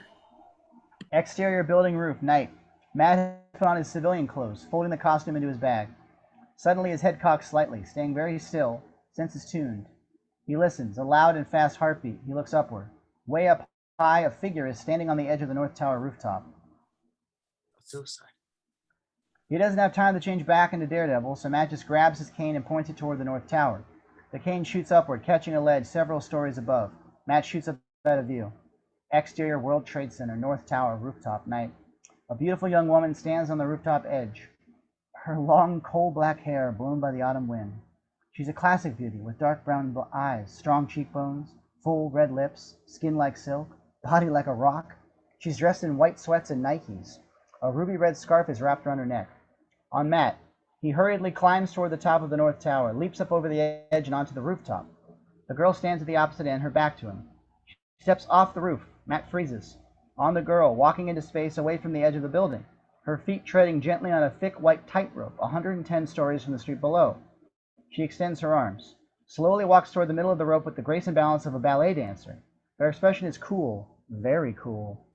On Matt, moving across the shattered rooftop in amazement. He reaches the edge, listening, smelling. That fragrance. He reaches down and touches the rope. The girl stops, standing between the twin towers of the World Trade Center. She gracefully raises her leg, balancing on one foot. She does a slow, perfect pirouette.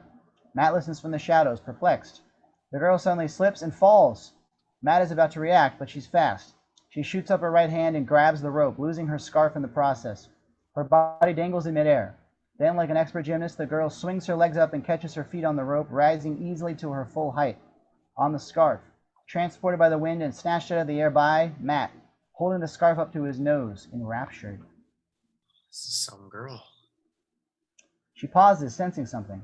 She looks back the way she came and sees a man's silhouette on the rooftop edge. A slow, mischievous smile appears on her face. She turns and begins to run across the rope toward the South Tower. Matt smiles slyly. Demeter. Matt steps onto the rope and sprints across after her. Wide shot. Two silhouetted figures dashing across a tightrope between the World Trade Towers. The girl leaps onto the South Tower's rooftop. She turns back and stares in disbelief at the man running across the rope toward her.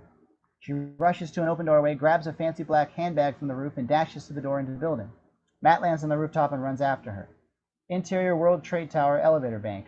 The girl darts into an elevator, hits a button. The elevator doors close. Matt runs to the closed elevator doors. He places his fingers between the crack of the doors and pulls hard, yanking the doors open. He leans into the open shaft. Interior elevator shaft, night. Matt's POV. The elevator is several stories below, speeding toward the bottom. Matt extends his cane. Hooking a gear above him, he jumps into the shaft, simultaneously releasing the cane's wire mechanism, smoothly and swiftly descending toward the roof of the car. Interior elevator car. The girl whips off the sweatsuit and slips out of her Nikes, stuffing them both into the handbag.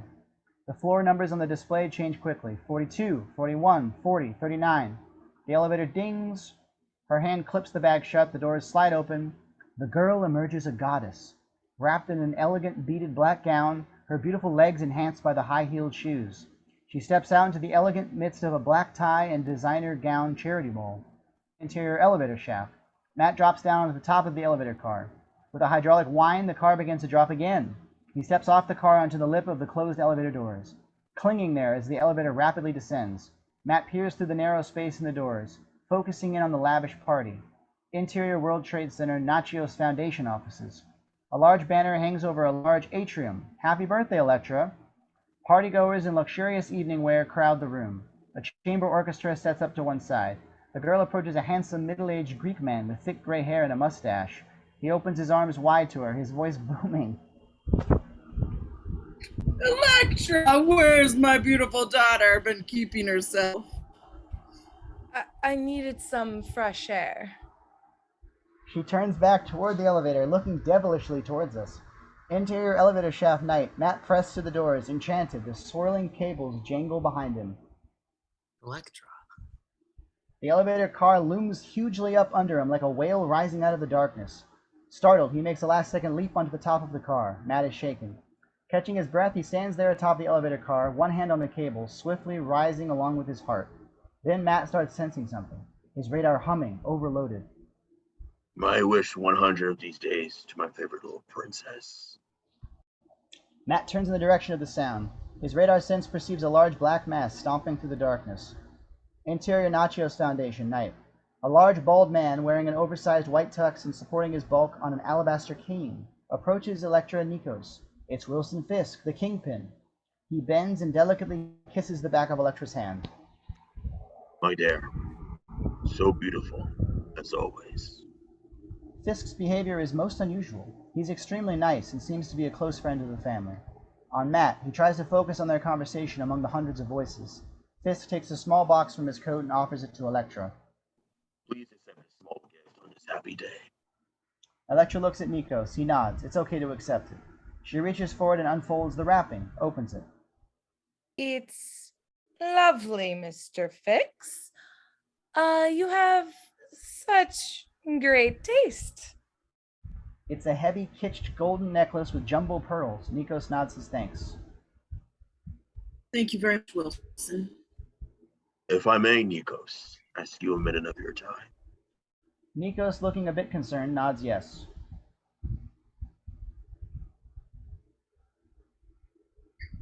Excuse us, my dear. At that moment, Matt emerges from the makeshift kitchen. He surveys the room and finally perceives Nikos going upstairs, followed by Fisk's enormous figure. Interior Natchios Foundation, hallway. Nikos and Fisk walk through a long, dimly lit hallway. Nikos opens a door, they enter a dark room. Interior Natchios Foundation stairs. Matt goes upstairs. A waiter offers him a glass of champagne, but he declines. He remains focused despite the chaos of voices and music. Interior private office. Nikos sits at the desk in his private office. He's leafing through the pages inside a file folder. In the glow of a small lamp, his face appears pale. Fisk stands calmly across from him, smoking a cigarette through a long holder. Perhaps you'll think the time cruel in light of the occasion, but often I find it's best to deal with matters such as these, foremost in one's mind. This is exactly how much one has to lose. I had no involvement with this. The Natchios Foundation is wholly non-profit, dedicated to good works. Your contributions are all earmarked for charitable causes. And yet somehow they've ended up in your private bank account. Paper trail is quite clear. Nikos lowers the papers, eyeing Fisk with suspicion. Only you could come up with something this twisted. Nikos.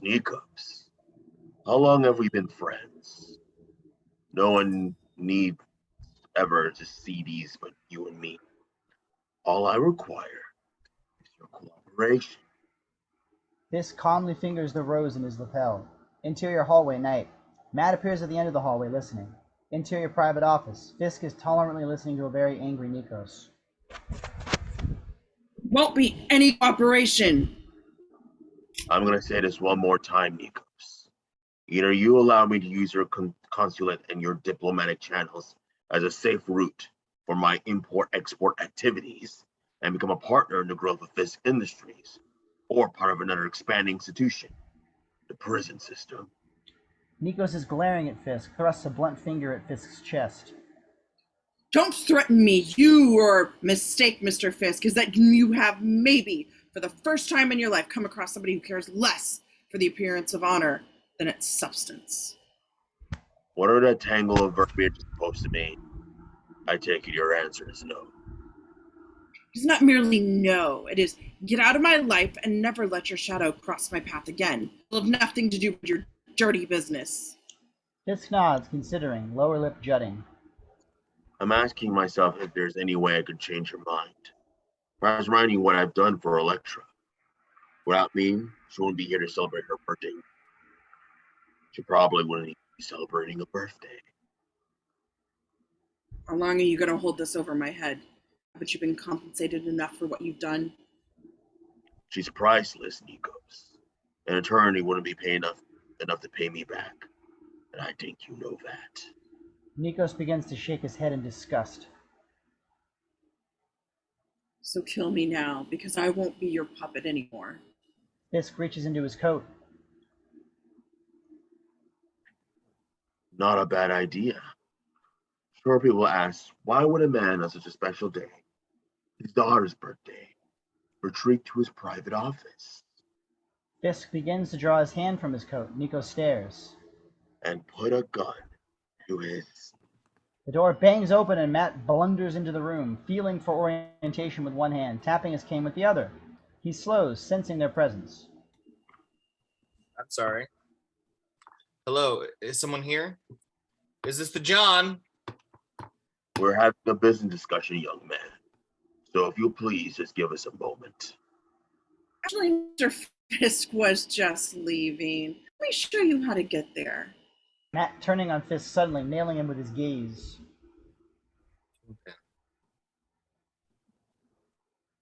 Kingpin. Fisk smiles thinly, pleased. You know me? Yes. And you are? Murdoch. Matt Murdoch. Fisk eyeballs him, fondling that rose again, contemplating with a smirk of amusement. No. Murdoch, huh? Of the Nelson and Murdoch law firm. You done well for yourself, Mr. Murdoch, considering your handicap. Congratulations. After a moment, Fisk removes his empty hand from his coat, to Nikos. We'll finish this later, Nikos. You and I. And I'm also sure we're going to bump into each other again one of these days, Mr. Murdoch. Count on it, Kingpin. Perhaps in court. On Fisk, his wide, beefy face and impassive mask. Finally, he leaves the room to Nikos' great relief. Shall we rejoin the celebration? Interior World Trade Center hallway. Nikos takes Matt's arm and leads him down to the ballroom. I'm glad we met, Mr. Murdoch. This was great timing. Are you a friend of Elektra's? No. Actually, we've never met. Nikos smiles, still warmly grateful. Well, it will be my great pleasure to introduce the two of you. But please, say nothing of this to her, I beg of you. This is her night. Let's not let... No. Let's not. Interior Natchios Foundation atrium. Nikos introduces Elektra to Matt. She's stunningly beautiful. I'd like you to meet Mr. Matt Murdoch, my dear. He's a valiant and brave attorney. Happy birthday, Miss Elektra. She smiles curiously at this strange newcomer, casually dressed among the tuxedo-filled room. Thank you. Now, if you would excuse me. Nikos leaves them. Matt smiles at her. I know it's not much, but I didn't have time to shop. He pulls out of his pocket the red silk scarf and holds it out to her. She takes it from him with a small, curious smile. Was that really you up there? Yep. Wait. So you're really not blind? As a bat. What's so special about a midnight walk between the World Trade Towers? Well, it's one of the safer places in town. You work for Ringling Brothers? Work? No. I am a student at Columbia. They offered me a gymnastics scholarship, but my father wouldn't hear of it. He insisted on paying. Mm-hmm. How exciting. No, really. I'm always searching for more demanding workouts. Uh-huh. More exciting ways to push myself to the edge. I see. Maybe I can help. I don't think so. I'm a bit of a gymnast myself. Might be able to show you a few things. Oh, really? Such as? The edge. And beyond. Matt punctuates this with a quick, perfect backflip, landing smartly on his feet. It was too fast to really be noticed by the partygoers. Matt straightens his glasses and smiles out from under them.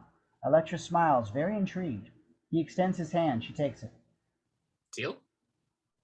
Matt's fingertips lightly touch Elektra's wrist. Maybe. Maybe not.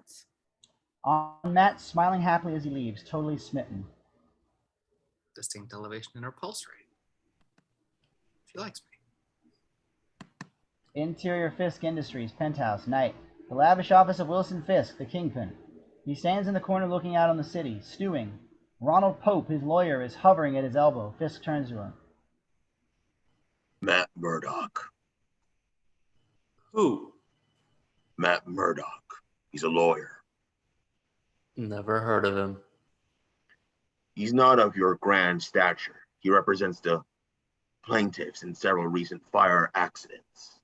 He's also very committed to the cause of the indigents in Hell's Kitchen, who pay him in chickens. A crusader. Someone we could do without. I want a list of everything in his life. What he owns, who he knows, where he goes. Exterior storefront building, Hell's Kitchen, day. A metal gate pulled aside from a storefront window. Nelson and Murdoch, attorneys at law, is emblazoned on the glass in a gold leaf arc. Interior law office, morning. A chicken, actually a rooster, alive and well, runs flapping all around the office. Karen Page, the cute blonde secretary, shared by Matt and Foggy, is trying to capture the bird. She has a great body and wears a short skirt, so Foggy is enjoying the show. Matt, in the meantime, is listening to their client, the Puerto Rican man, seen earlier, who looks gratefully at them. Mr. Murdoch, Mr. Nelson, I can't thank you enough. Foggy eyes him uncertainly, nods. You're welcome.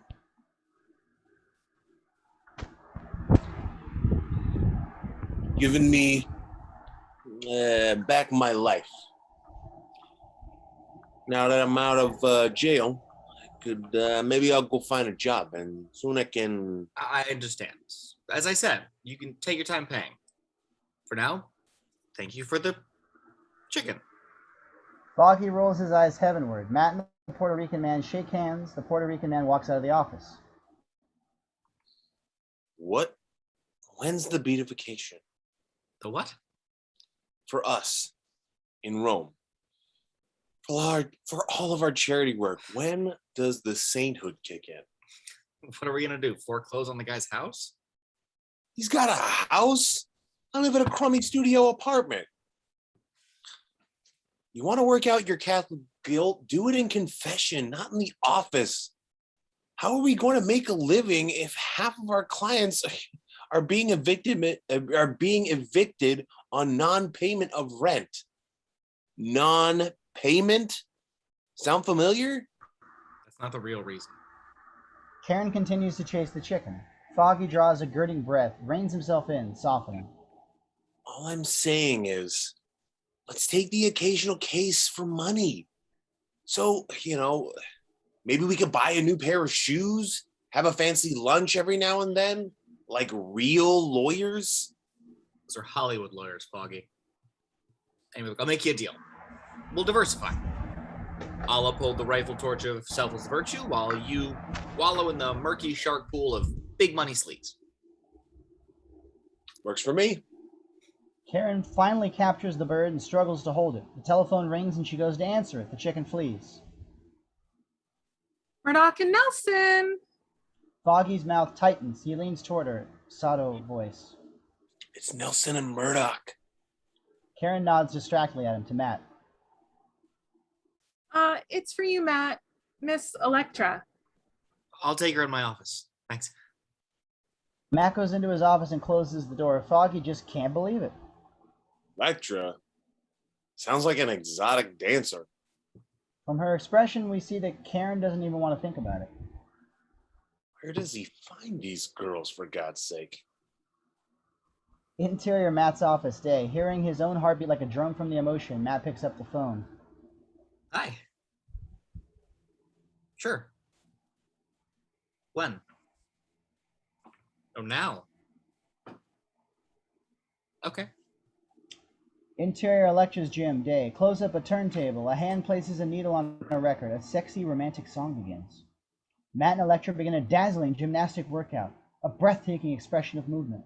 Their perfect bodies moving together, jumping, leaping, flipping in perfect sync. Interior restaurant night. A charming Italian restaurant. Matt and Elektra sit at a small table. The waiter walks up. Elektra orders, speaking perfect Italian. Carpaccio di Brasino con cosifi a pesche spada alla gilida. The same for me. Amazing. Do you speak any other languages? Russian, Japanese, Spanish, Espanol, Francis, and Portuguese, besides English, Greek, and Italian. What about you? Well, with a little help, I can do a great Brooklyn accent. She smiles, a beautiful smile. So were you born in Greece and grew up in Japan? You never talk about your childhood. Her face goes white. She looks at him, but her mind is elsewhere. There's no answer. Elektra. She comes back, focuses, analyzing his question now for the first time. I don't like to talk about that. Oh, I'm sorry. Suddenly she smiles, her tension completely gone. She plays curious. So, what about your blindness? What about it? Come on. How do you manage to do what you do? Never saw a blind man doing things like... Like this? Matt moves closer. He's about to kiss her. So, you don't want to take me seriously, Mr. Murdoch? Okay. Emitting a playful giggle, Elektra stands and runs out of the restaurant. Matt stands, drops some cash on the table, and dashes after her. Exterior Central Park West, night. It's mid-December. Christmas decorations line the street. The city is blanketed in heavy snow. Elektra crosses the street and disappears into the darkness of Central Park. Matt runs outside and pauses, listening. Footfalls, across the street, in the park. Matt dashes across the street, weaving through traffic. Interior Central Park, night. Elektra races through the dark, deserted, snowy park. As she runs, she begins to unbutton her blouse.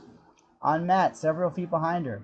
He slows, sensing something at his feet, grabs it up without stopping. Elektra's discarded blouse.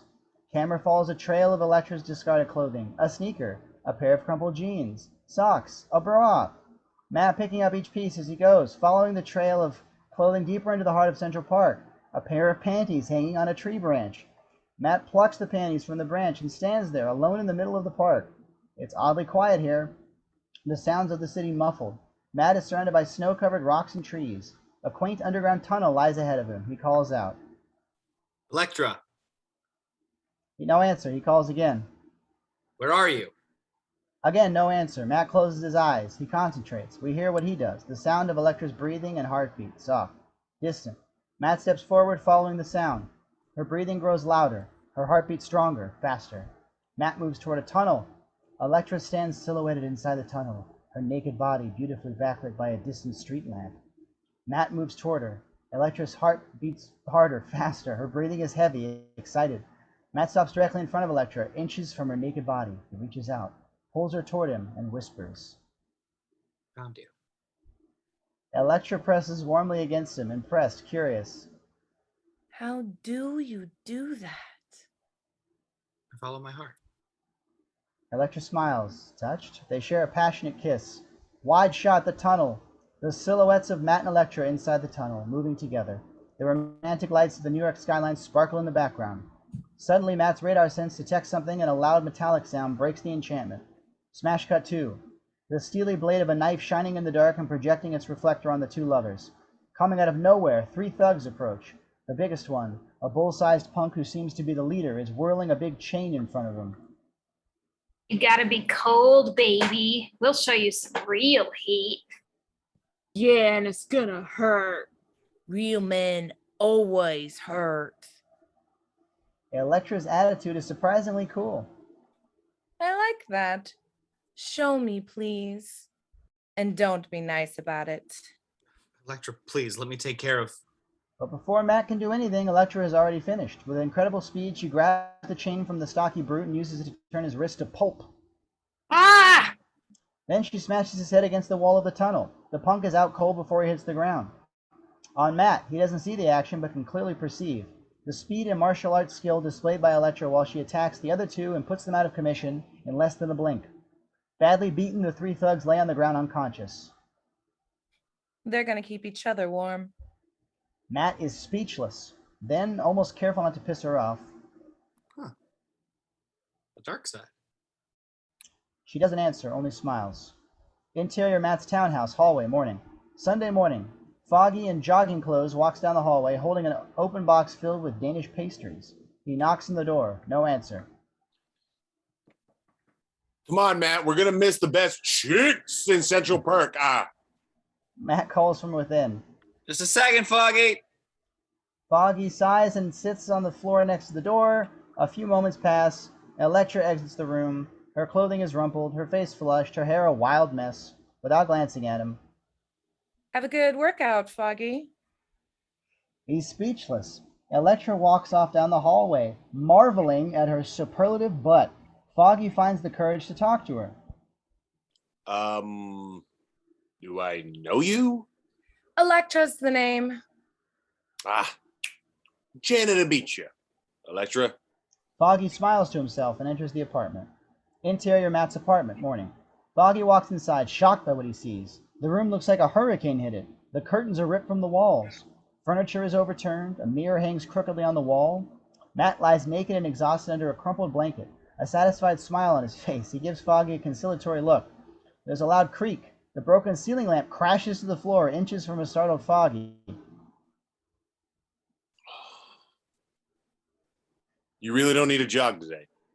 Matt smiles, then, curious. So, what do you think? So what do I think about her? From 1 to 10, I'd say 15.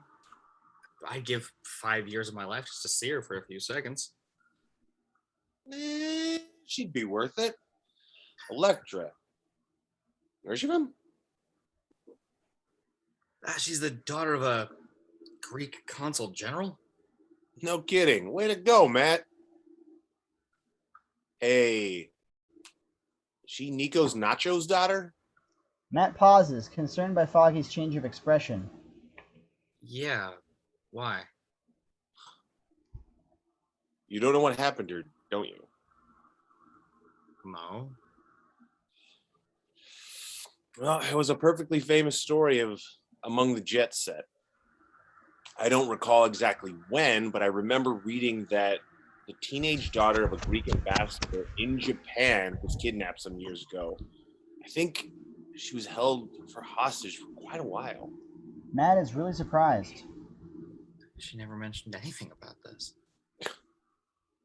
Things like that can screw you up pretty badly. Glad she's fine now. Matt doesn't answer. He just nods, his mind already somewhere else. Interior Guggenheim Museum, day.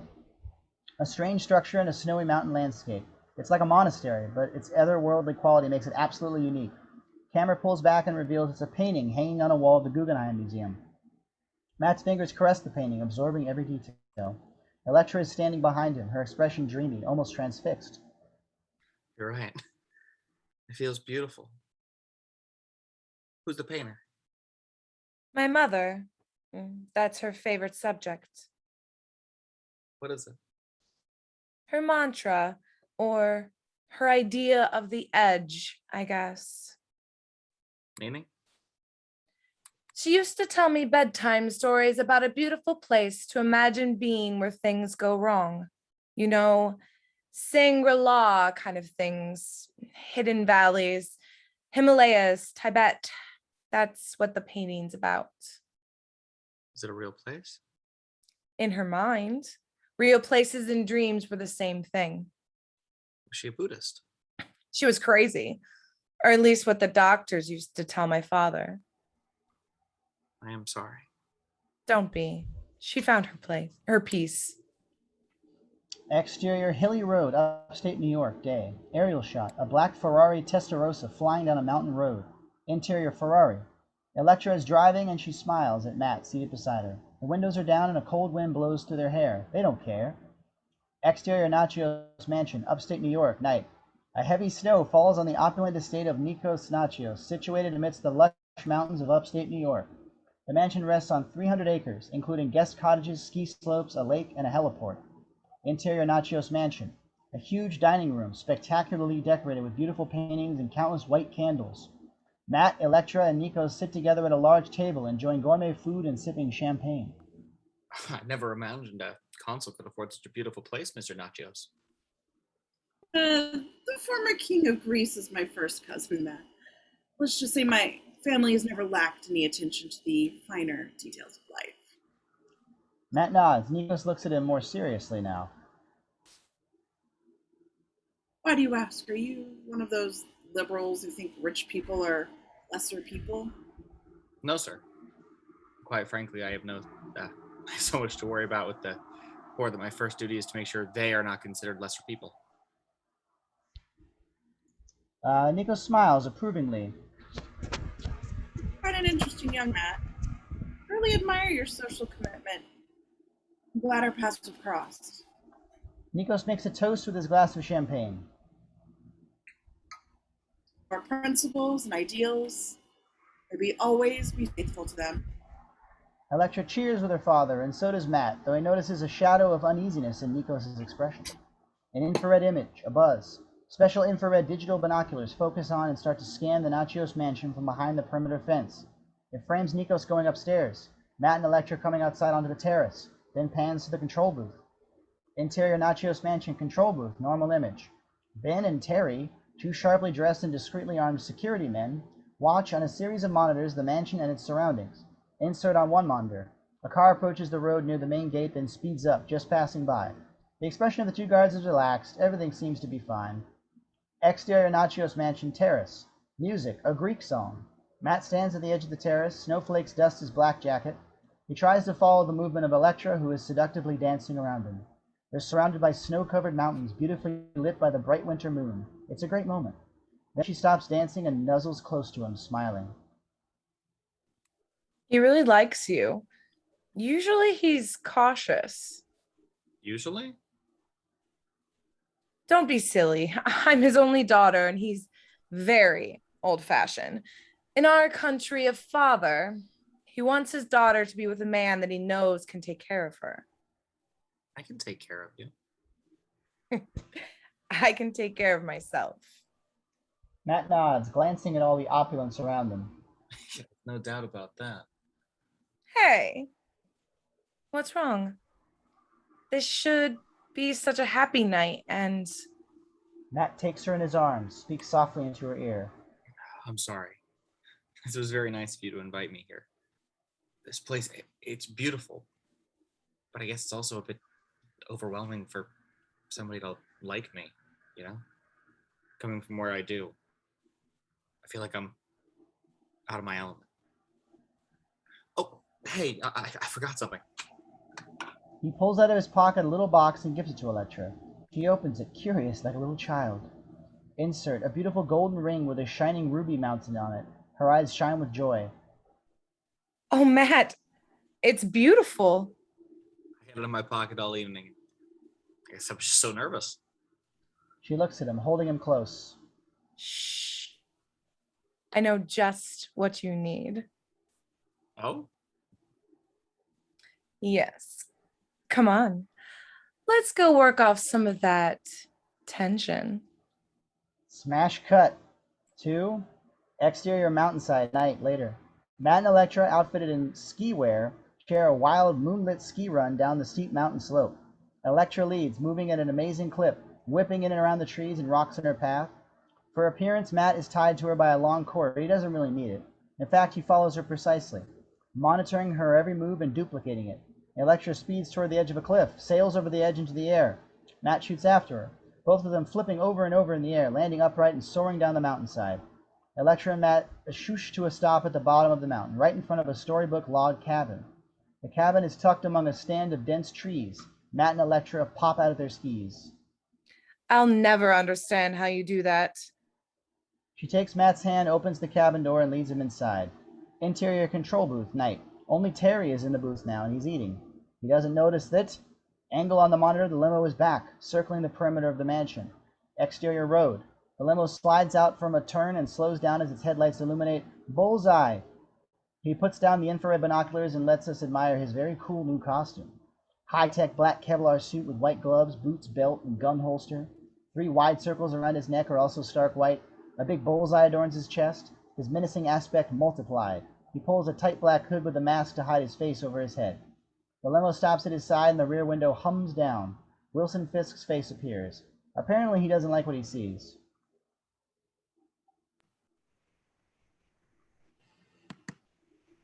Is that really necessary, Mr. Del Toro? Bullseye grins. It's my face. That is all over the place. This mask will give me a little privacy. You are so concerned with identity. Perhaps you can go around with a bullseye hidden on your chest, Mr. Del Toro. Besides, I must point out that Halloween is long gone now. You're right. But I just happen to like this.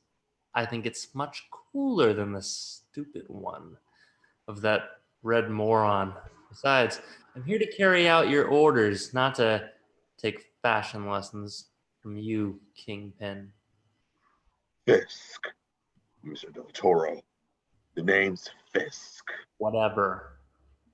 We're ready now, Mr. Fisk. Fisk nods. Bullseye jumps backward and rolling acrobatically, he goes hiding behind a bush. The car pulls away. In the car, Fisk exhales softly. God save us from mass clowns. He pulls the red rose from his lapel, sniffs it, tosses it out the window, blandly to Jones, who's at the wheel. Call out the bully boys. Jones grins and unfolds a cellular phone. On the red rose, discarded on the driveway, the limo already far away. Close-up, a roaring fire later that evening. Camera pans from the fireplace to Matt and Elektra, lying naked in each other's arms beneath a heavy wool blanket, contempt on their faces. A moment of pure peace and serenity. Elektra looks at the ruby and sighs. So you really love me? I love you more than anything I've ever loved in my life, Elektra. Elektra's eyebrow raises. But? There is no but. You sure? Because sometimes I sense one. Well, sometimes I feel like there's a void between us. A void? What's your past, Elektra? And what do you mean? I heard what happened to you. The kidnapping, I mean, And?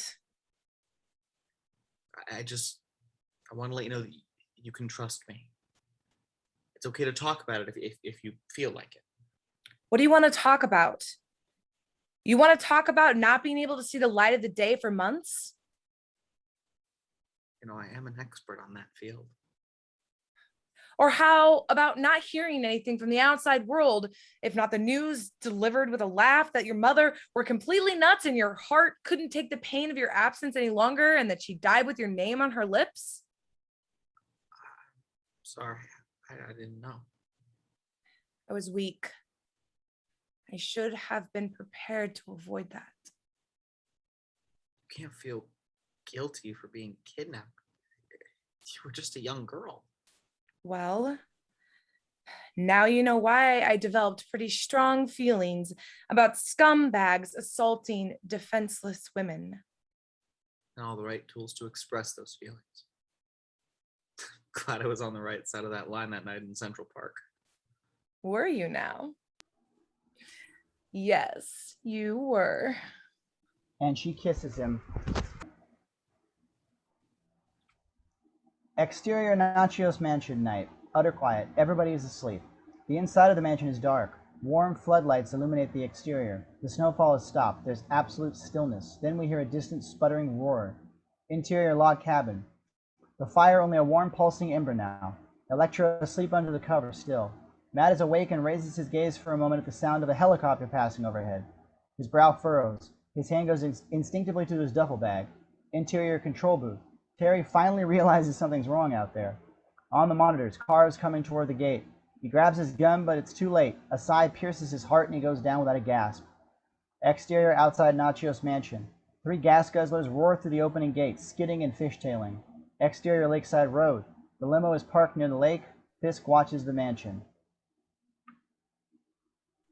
On Cassidy, the stealthy man creeps silently towards his prey. Exterior Natchios mansion. Ben, the other security man, is descending the front steps of the mansion, gun in hand. A charger roars by, spitting automatic weapon fire. Brrr. Ben's body arcs through the air. Interior mansion, 2nd floor, master bedroom. Nikos is awakened by the gunfire. He runs to the window, his face pales at the sight of the firefight below. Oh my God, he's help! He dashes out of the room. Interior log cabin. Elektra stirs, her eyes flutter open. Uncertain of what awakened her, she reaches for Matt. He's gone. Exterior mountain. Daredevil running across the snow toward the mansion almost 2 miles away. Exterior Natchios mansion. The cars stop in the driveway, 2 street hoods in each one. Doors fly open, hoods jump out. 2 more bodyguards run outside, guns already ablaze. The hoods return fire. The bodyguards fire on the fly and dive for cover. Bullets pock the walls and shatter the front windows. Exterior mountaintop. Elektra arrives at the top of the mountain. The mansion's still far away. Elektra freezes at the sound of gunfire echoing through the night. Father! Interior Natchios mansion, 2nd floor hallway. Nikos, pajama-clad, runs into the hallway. A maid comes out of her room crying. Nikos spots her. Go back inside and lock the door. The woman does so, and Nikos opens a large wooden armoire stacked with rows of hunting rifles. He hurriedly grabs a rifle, muttering angrily. Damn Fisk, I'll never forgive myself for the day I... Nikos loads the weapon and descends the steps toward the 1st floor. Exterior mountain. Daredevil still racing toward the mansion. Gunfire echoes across the landscape. Interior mansion. Nikos bolts a door on the 1st floor and enters the grand ballroom. The deserted room looks suddenly hostile to him, its huge space filled with dark shadows. Nikos shivers. The huge window at the head of the ball bursts open. Wind blows snow into the ballroom and Bullseye strides in with 2 hoods. The hoods fan out surrounding the beleaguered man. Bullseye faces Nikos, a smoking M16 at his side. Nikos stands valiantly, rifle at his ready. Bullseye exhales, down to business. I have orders to spare the others. So if you come quietly, your daughter and the rest of your staff won't be harmed. This is true. This is not a street fight. We are not madmen. Give me the rifle. Nikos lowers the rifle. Bullseye smiles. Exterior mansion. Daredevil finally arrives at the bullet-scarred mansion. Smoke fills the air. Bodies litter the ground. On Daredevil, heading for the house, hearing something, stopping. A figure appears suddenly in front of him. Daredevil focuses. Daredevil's POV. In the darkness, the ominous familiar shape of Bullseye and his distinctive heartbeat. You. Bullseye is surprised as well and moves toward him, keeping the M16 hidden behind his back. Ubiquitous Daredevil. You want the old guy. A well-earned vacation. Quicker than a flash, Bullseye opens fire with the M16. Daredevil dives quickly behind the trees. A car explodes, a tree starts to burn. Everything around Daredevil becomes hell. Finally, he's hit by the blast of another explosion and hurled into a bush. When the smoke and dust settle, Daredevil stands, still alive and well, but there's no trace of Bullseye. Exterior interior limousine just before dawn. The goons' cars pull quickly away, leaving the limo alone on the Lakeview Road. Fisk is talking to Bullseye through a walkie-talkie. Very well, Mr. Del Toro. Thank you for the information. Fisk turns off the walkie-talkie and motions to the driver to drive away. He looks intensely out of the window into the night and remembers. Flashback. In the wrestling ring, Jack Murdoch, dressed in the red and yellow costume. He comes toward the camera, the D on his chest getting closer and closer, fading over the image of Matt running to save his father. Back to scene. Fisk has an amazed expression on his face. He looks up at Nikos sitting handcuffed in front of him. Murdoch is your guest, and Daredevil shows up just when you need to calibrate. What a coincidence. Of course, the boxer's son. How could I have been so naive?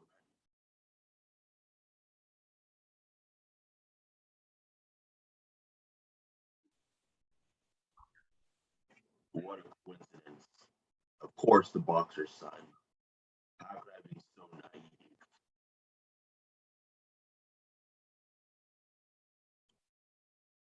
He will push you either way. You will pay for your sins. I'm afraid we won't have time for this. Turn there. Fisk points onto the lake.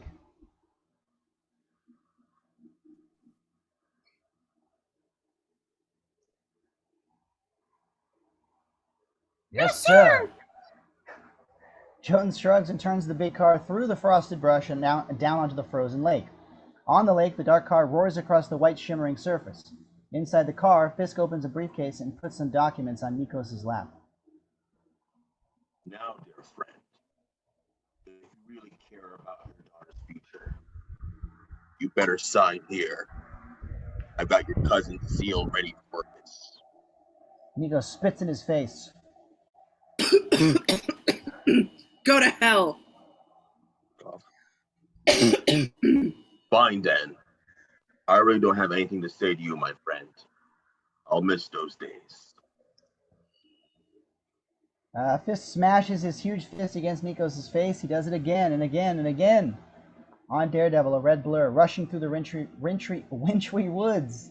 Trees looming and swooping past, feet barely touching the ground. Interior limousine, POV through windshield just before dawn. The wind billowing snow against the glass, the sky lightening, a dark mass emerging out of the blinding haze up ahead, a waiting black helicopter, rotors turning languidly. On the helicopter, Bullseye outside scanning the area, the pilot inside, the rotors begin to pick up speed, the limo slides to a stop next to the chopper. Interior limousine. Fisk opens his door. Nikos' body is lying bloodied and motionless on the rear seat. Exterior helicopter. Fisk climbs out of the car and takes a remote control device from his pocket, points it at the car and squeezes.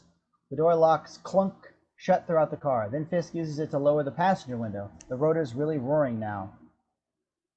About your daughter, Nikos. If you can still hear me, what do you think about me for a son-in-law? He thumbs the remote and the window hums up. Fisk climbs up into the chopper, followed by Jones. Bullseye activates a hand grenade with a fast-moving digital readout and rolls it under the car. Interior helicopter. The pilot frowns thinly as Fisk settles in the back compartment and the copter lists noticeably on one side. Interior limousine. Nikos' eyes flutter. He's still alive. Exterior frozen lake. Bullseye jumps inside and the chopper heaves heavily up into the air. A muffled blast lifts the limo off the ground, ice splitting beneath it. The car drops back down and slips through the cracks into the frothing water. The chopper roars upward. On the limousine. Tipping and slipping down through the broken ice. From the rear window, Nikos staring desperately upward. Nikos' POV. Daredevil hanging onto the belly of the helicopter, rising rapidly up into the morning sky. The icy lake water closes rapidly over the rear window. Nikos screams a silent cry for help. On Daredevil, hanging by one hand from the landing strut. With the other hand, he fires the cane hook up into the swirling helicopter blades. The wire winding in the rotors hauls Daredevil up like a shot.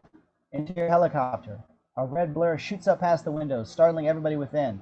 Exterior helicopter. Daredevil releases the top section of the cane and rolls onto the roof. The remaining half cane splinters in the rotors. Interior helicopter.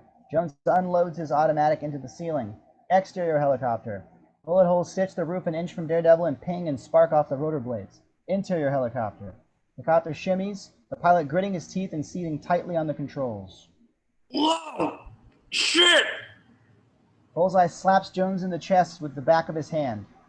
Stop! Bullseye pulls his pistol and hauls open the side door, on Daredevil rolling off the roof.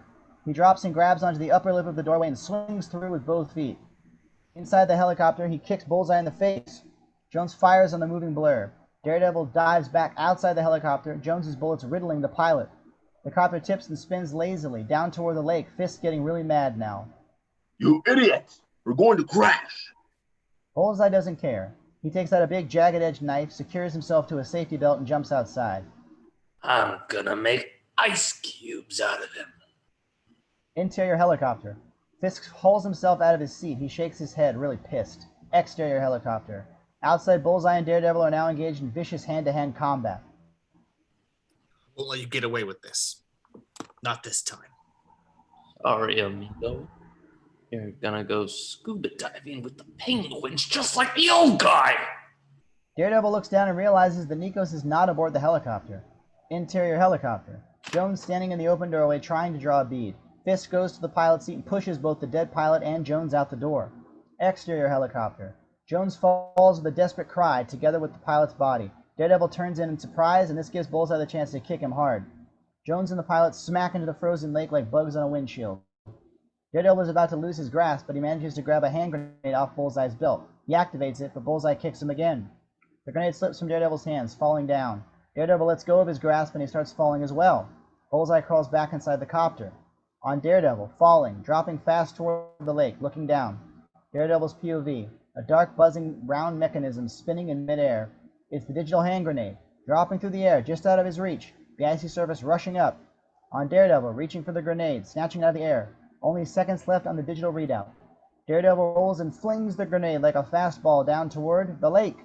The grenade rocketing down and bouncing sharply off the ice and exploding. On Daredevil, the explosion blooming below him. Water and ice spewing upward. Daredevil drops down and is consumed by the billowing cloud of water and smoke. Underwater, Daredevil plunges into the churning water through the jagged gap below the ice. Bullets whiz through the water after him. The helicopter descends overhead, visible through the shimmering, undulating water. Up above, the water in the narrow gap churned by the rotor wash. The helicopter hovering low, machine gun fire sprays from it. On the helicopter, Bullseye in the doorway, eyeing the lake surface, periodically firing off a volley of bullets, glaring downward, really pissed. Fisk piloting the chopper now.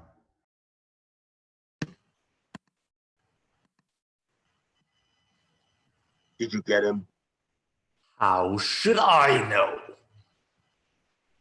Did I hear right? For all your equipment, your fancy costume, all the money you cost me, and you don't even know if you got him? Something is very wrong here, my friend. I'm not your friend, Kingpin. I'm just your employee. Don't forget that. Well, maybe it's time to correct that mistake. Fine! I'm sick of you. I ain't your errand boy. Underwater, peering up at the hovering chopper, bullets whizzing through the water at us, camera drifting away from the closing gap deeper into the dark water, on Daredevil, searching for a way out. The thick ice surface, an impenetrable roof over his head. A vein-like crack stretches across the ice. Daredevil pulls the half-remaining section of his cane from his thigh-mounted case, making it into a billy club and working it into the seam. He hauls mightily on it, prying the ice open by bare inches. Then he jams the club up into the crack, pushing it and widening the opening. He's almost done when his senses detect something. He looks down, scanning. Headlight beams shine dully through the dark water. The limousine comes into view on the murky lake floor. And there, in that soundproof underwater dimension, a heartbeat comes to Daredevil. Daredevil pushes the extremities of the crack even stronger. 6 inches, 8, 10 inches, a foot. Finally, he shoots up through it. Exterior above the ice, morning. Daredevil bursts through the opening. Drawing in a huge breath of fresh air, he slumps across the ice next to the narrow crack, catching his breath. He lifts his head at a distant whirring sound. Daredevil slips through the opening and back down to the water. Underwater, Daredevil swims down toward the lake floor. Up above, the club holding the ice apart ever so slightly bends. Exterior limousine, underwater. Daredevil kicks the driver's side window, smashing it. He reaches inside. In the limo, Nikos' body lolls lifelessly in the back. Water pours into the car. On Daredevil, hauling Nikos' limp form out of the car. On the billy club, the ice cracking back together, squeezing the club. On Daredevil, kicking quickly upward, dragging Nikos' body with one hand. Nearing the pried open crack overhead, the billy club bends, squeaking. The ice planes jerk toward each other. Daredevil redoubles his kicks. He shoves Nikos up through the narrowing crack. Exterior lake surface. Nikos' body sliding up onto the ice. Daredevil's head and shoulders emerge from the water. The billy club buckles with a scream. Daredevil grips the edge of the ice and hauls himself upward. The billy club snaps. Daredevil rolls up out of the crack and the ice crashes together. He lies there on his back, soaked and panting, stretched across the ice next to the limp body of Nikos. On Elektra, she's running breathlessly toward them. Daddy! Oh, Daddy! No! Nikos is barely alive. She kneels down and presses her tear-soaked cheek to his face, weeping. Daredevil hovering, all too familiar with this scene. Nikos' eyes focus past her on Daredevil, who manages to speak. Elektra, astonished, turns to Daredevil. A long, intense pause, then finally Daredevil pulls off the cowl, revealing his true identity. You. Yes. And I was the one you said shouldn't have secrets. I am so sorry. Nikos weakly lifts a hand to the back of her head, pats it, his eyes still fixed on Daredevil, the life slipping rapidly from them. Daredevil nods, Nikos' hand falls down. He's dead. Elektra gently closes his eyes, then she turns slowly back to look at Matt, her eyes colder than the ice under their feet. Who did this? Daredevil pulls off the cowl. It was Bullseye. And her expression distant, harsh, dark. Bullseye. You saved his life. Standing now, enraged, grief-stricken. Why didn't you kill him when you had the chance? You could have sent him to hell. Why didn't you? Matt shakes his head, doesn't know what to say. She pounds his chest with her closed fist, again and again. And now he's dead. He's dead. My father is dead. Elektra, I'll find them. His death won't be in vain. Bullseye's mine.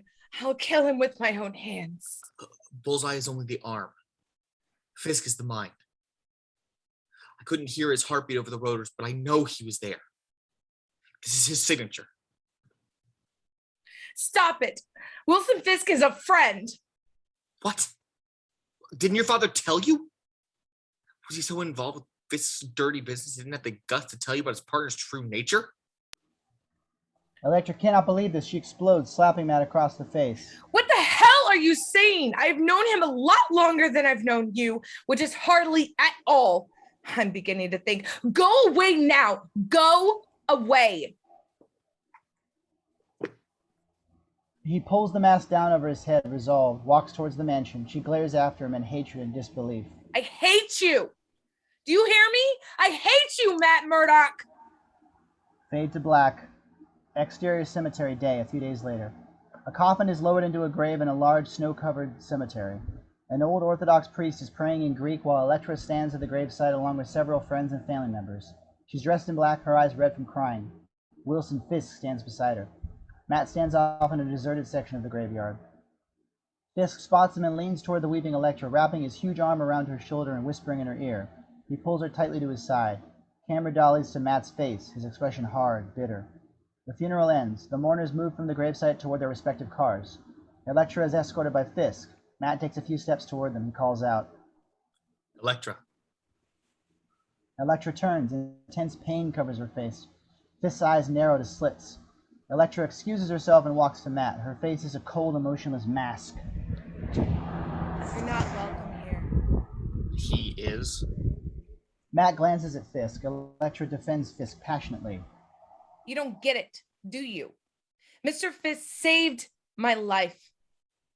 I'd never have seen my father again if it weren't for him. He stood by us, and he's always been there when I needed him. I can't believe this. Elektra, please listen to me. You still have your father. You'd still have your father if it weren't for Fisk. Look, let me help you. You could have. And if you had, and you had the chance, we wouldn't be here now. She averts her eyes to the ground, overcome with grief again. Matt is devastated. I'm sorry. I'm so sorry. I'm going away. Where? I don't know. Away. Fisk is coming this way. I love you, Elektra, and you still love me. I know you do. I have to go. Grabbing her by the wrist. Tell me. Answer me, please, Elektra. Do you still love me? She stares at him, her eyes locked on his. Doesn't matter. The edge, you remember? That's the only thing that could give me peace now. Fisk strides up and wrests Matt's hand from Elektra's. You've upset her enough. Let's go, my dear. Elektra nods, draws back, tears streaming down her face, to Matt. Goodbye. She hands him back the ring with the ruby, turns and walks off to Fisk's limo. Matt yanks his hand from Fisk, grits his teeth at him, nods at the limo. New car? Fisk smirks back at it, nodding. Yes. The old one sank in value. He grins, enjoying himself. Matt narrows his gaze. Wait till spring. Oh, please. Like that car is registered to me. He grins, enjoying himself. Matt narrows his gaze. I'm gonna get you. You and your compadre Bullseye. Oh, come on. Aren't we even now? Go on with your life. Stay out of mine. And here, we'll all live long, happy lives. You won't. If anything happens to you, I'll kill you. Promise. Oh, really? With what? Your cane? Fisk smiles, then turns and walks off. Matt stares helplessly after him, lost, defeated. Elektra glances one final time toward Matt through the window as the limousine rolls away. Tears fall from beneath Matt's dark glasses. Interior limousine, day. Elektra in the back seat of the moving car, sipping water from a glass. Fisk at her side. She's wearing tinted lenses, her head tipped tiredly back against the leather seat. Fisk is sitting slightly forward as if mulling something over in his head. He finally looks at her. Elektra, if I may, interrupt your thoughts for a moment. She lifts her head, opens her eyes, blinks, and nods. He shifts his bulk to turn toward her. I'd like to make you an offer. A request. Yes, I'm about to say something. Elektra sits up a tad wary. I know recent events have likely all but swept aside any thoughts you had about starting a new life. Life I know you're... I would like to suggest that this possibility is still within your grasp. Together with me. Elektra can't believe this. So wiped out, and now this? Shaking her head. Please, Mr. Fisk, I can't even think about that right now. But I think you must. I know I am not physically perhaps the kind of man you probably imagine for a husband, but... Her mouth open in disbelief. You must think about your future. I know you mean well. I would be a faithful and devoted husband. You are a woman who is accustomed to the finer things in life, and I could give you the world. He takes a ring box from his pocket, opens it, holds it out to her. It contains a ring featuring a mammoth diamond. She averts her gaze from it. She says softly, Please, I'm sorry. Please stop. All you need to give me in return is a chance. In time, you may, dare I say, learn to love me. She puts her hands over her ears. I asked you to stop.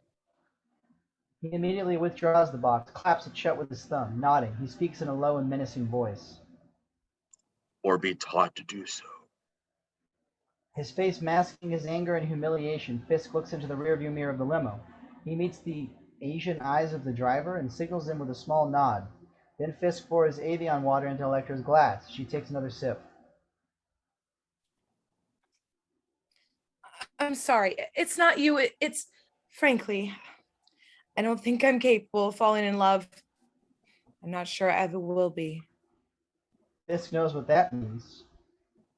I see. I understand. I'm sorry, Mr. Fisk. I really am. No. Please. Call me Wilson.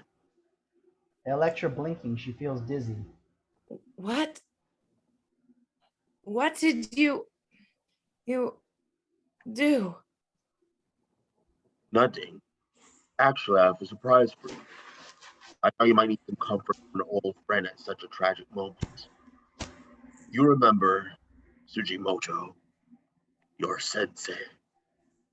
The driver turns around. He is a lean, dark, intense-looking Japanese man whose expression betrays no emotion. He is Ken Sugimoto, and he has played a big role in Elektra's life. Now Elektra really feels lost. She looks at the glass, realizing she's been drugged. She tries to reach Fisk and slap him, but her hand is too heavy. It's late, too late to do anything. The glass falls to the floor. Elektra closes her eyes, losing consciousness. Fisk looks at her, his beefy hand caressing her face. Sleep well, my love. Hard days will come. Finally, a slight smile appears on Sugimoto's face. An exterior New York City street day. Black, thick clouds obscure the sky. The limo accelerates and quickly whooshes by, heading right toward the foreboding dark horizon. Interior Josie's Cafe, day. Matt walks in the typical breakfast cafe that has been there forever. Foggy sits in a red vinyl booth working on a jumbo omelet. Matt goes to sit across from him. She said she's going away. She probably needs to be alone for a while, Matt. She said Fisk saved her life, Foggy. Look, there must be something she never told me, something strongly ties her to Fisk and makes it hard for her to be objective about it. I think I finally have an eye what it could be. What do you mean? Fisk has many contracts. Surely he has connections in Japan. Foggy pushes away his now empty plate and opens a big folder on the table full of magazine and newspaper articles, mostly in Greek and Japanese. Elektra was 16. Tokyo. Police found evidence that it was a Yakuza job. The Japanese mafia. But what evidence? Foggy looks at the pictures of Elektra as a little girl and as a teenager on the magazines. The bodyguard was instantly killed by a shuriken dipped in cure. A ninja weapon. The Yakuza use ninja assassins only for very important missions. Plus, no ransom was ever asked of the family. Why would they kidnap her if not for the money? Well, the Yakuza often act for pure revenge, but maybe in this case, they just wanted to intimidate her father. So here comes the tricky part. The girl is gone for more than a year, okay? Nobody seems to have a clue. The mother dies of grief, then, ta-da! By some miracle, Elektra comes back. It's unclear how or why she's given back to her father, but this Greek article here mentions the name Wilson Fisk as the mediator between the Natchios family and the kidnappers. Matt is pale. He doesn't want to believe this, but he knows it's true. So maybe this was Fisk's setup from the beginning. Of course, but the Natchios never suspected it. In fact, he moved to the States and became Fisk's friendly partner in several activities. Only recently did he return to diplomatic corps. I can't believe this. Interior Matt's apartment, night. Matt is near the phone, thinking. Finding finally the courage to dial a number. Several rings. Somebody answers. Hello? Is this Natchios' house? Yes. Who's calling? I'm a friend of Miss Elektra. I'd like... I'm very sorry. Miss Elektra has left the country. She does not wish to be contacted. I understand. Click. The connection is terminated. Matt hangs up, then puts his head face down against his pillow for a long moment. When he looks up, there's resolution on his face. He reaches under the bed for his duffel bag and takes out the folded Daredevil suit. He walks slowly to the fireplace, staring with his blind eyes at the costume in his hands. Close up, the DD logo on the costume. Probably nothing but pain and loss. It's time to correct a big mistake. He throws the costume under the fire. Flames envelop it. Envelop it. The overly loud sound of the burning echoes in Matt's ears. Fade out. Exterior Upper West Side day. 1 year later. The face of Wilson Fisk towers over Matt, appearing on dozens of gigantic neo-expressionist posters. Vote Fisk for mayor is written on them. The Kingpin looks like a fat Citizen Kane. Fatter. Thank God Matt can't see them, but that doesn't mean he's not aware. He knows the nightmare is real, physical and tangible. Moving his cane in front of him, Matt walks slowly toward a building. His head is lowered. He doesn't just look blind, he also looks like he's deeply wounded inside. Interior Diane Albright campaign headquarters, night. A bustling campaign office. The same poster taped to every wall. Vote Albright for the future. Volunteers answer phones, copy flyers, staple campaign signs. All these chaotic sounds and voices are dancing Matt's ears. He's patiently waiting near the door to the main office. The door finally opens. Matt, thank you for coming. Matt turns toward the voice. Interior Diane Albright's office, day. Diane Albright is now seated on a couch. Matt sits from across from her sipping coffee. They're already in mid-conversation. As a former DA, I know what I'm up against. Formally, they are still investigating Fisk, but it's a book. It seems that will never be closed. Not unless somebody like you can make a difference. I accepted your invitation because it seems pretty sincere in your dedication to defeating Fisk. Dedication may not be enough in this case. I need facts, like the privileged information you used to fight his shadow companies in court. Now, what exactly do you know about him that could perhaps level the playing field? I know many things. First I ever heard of him was when he was strangling people with his bare hands for $50 each. Even somebody for free. And now he's almost completely eradicated any memory of his former life. As you know, he's sponsoring extravagant charity balls, becoming the toast of New York society. Resolve 2, Interior Fisk Industries, Penthouse, Sunset. As the dialogue between Matt and Diane continues in voiceover, we see what Matt means. Fisk in his headquarters. He's dressed in a mammoth black tuxedo and walks among the buildings of Hell's Kitchen like a giant. He brushes the top of a building with his cuff, polishing it. He walks between large model buildings, strolling through a mammoth replica of the West Side that fills the center of his spectacular office on the top floor of the Fisk Industries building. Let me explain how it works. Fisk's wealthy friends are giving millions to his charities, if you can call ransom, bribe, or donation with a gun at your temple charitable contribution. And if a dime of all that ever went to a needy individual, I'd be struck by lightning. It's a long way from Hell's Kitchen, but Fisk has plans. He's going to bring something back to the community, tourists. Wealthy guests in black tie and designer gowns are filling the ornately decorated courtyard, enjoying champagne and gourmet food. A string quartet begins to play softly. Fisk walks among the realistic structures like a morose giant. The Empire State Building stands nearly as tall as he does. Model bridges span the running water that encircles the courtyard. It's a breathtaking creation. Interior Diane Albright's office, back to scene. Diane listens, very interested. Matt continues. But first, you have to take something out. The people who live there.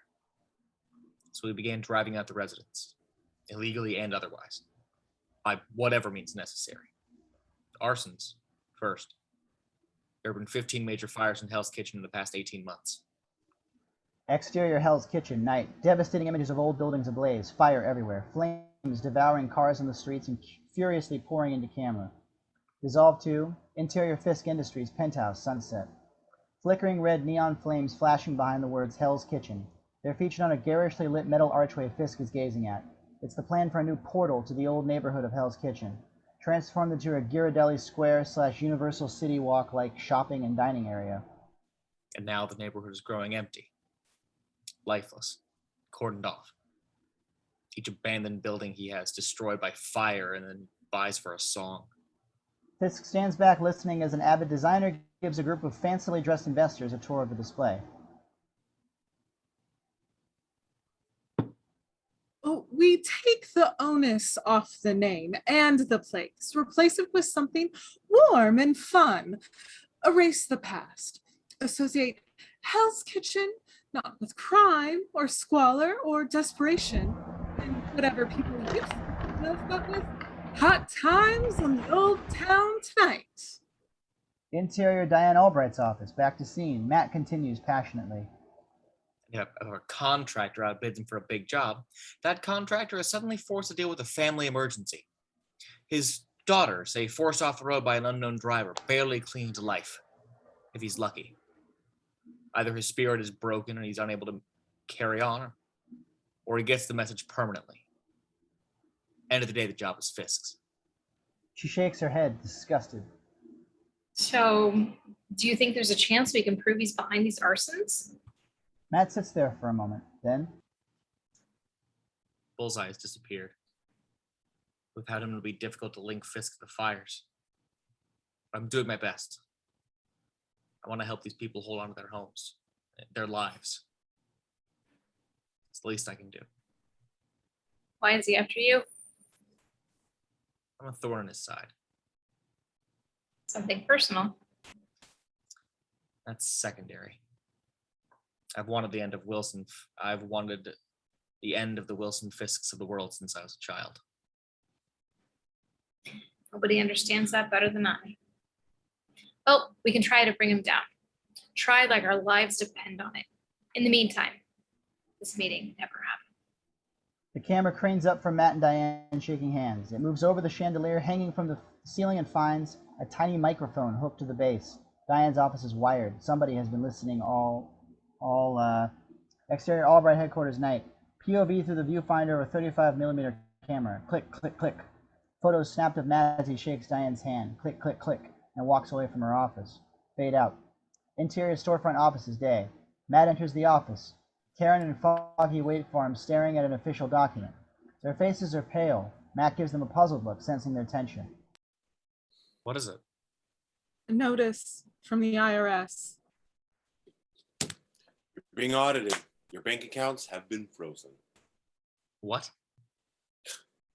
It gets worse. Worse? They're charging you with paying a witness to perjure themselves in court. Matt lowers his head, crumpling the newspaper in his hands. I can't believe this. The doorbell rings. Karen goes to the door, opens it. A U.S. Marshal stands, shivering in the cold.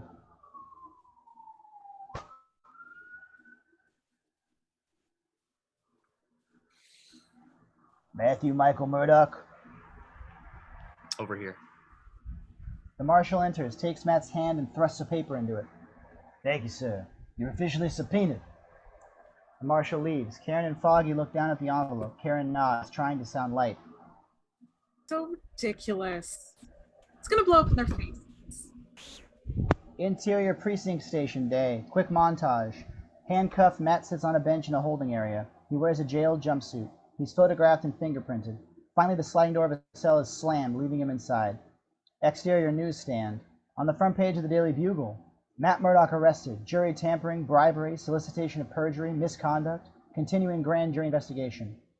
Interior parlourtory. Foggy and Matt in a situation barely imaginable a few days ago. They like to throw it out, but they can't. They have several witnesses. Who?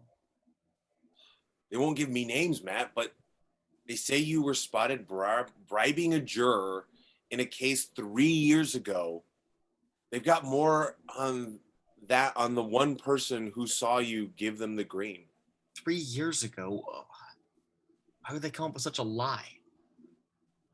I presume the answer to that question has many zeros written on it. Interior courtroom. Several days later, day. Matt sits at the defense table. Prosecutor Cooper and his assistant sit on the opposite side. Foggy is giving the jury a passionate summation, but Matt doesn't hear it. His mind doesn't want to connect with anything in that courtroom. He's spacing out, focusing on a fly buzzing at the top of the room. Foggy concludes his summation. Matt finally tunes in, first catching only Foggy's heartbeat, hard and fast, then his words as well. To which the only verdict can be innocent, innocent, innocent. Foggy walks back to his seat. Matt whispers to him. You're gonna have a heart attack one day, Foggy, during one of your stunning summations. That'll be the day the jury acquits my client? Sure. On Cooper's assistant, he moves his briefcase in the direction of Matt and Foggy. Insert. We notice that a micro camera is hidden in the briefcase. On Matt and Foggy as we pull back through the screen of a jumbo TV, and we're in Kingpin's private gym, Day. Through to the hidden camera, the proceedings as they happen are transmitted to Kingpin's headquarters. Fisk is about to start a sumo wrestling match with a giant Japanese champion. They salute each other and throw a fistful of rice in the air. Then they clash like two colliding mountains. The Japanese man is even bigger than Fisk, but that doesn't matter. Fisk is meaner. He lifts his 400-pound rival and hurls him outside the circular ring. Without breaking a sweat, Fisk looks at Foggy on the TV screen. Your eye for legal detail and imaginative use. The president deserves better than a lost cause, Mr. Nelson. Really benefit from.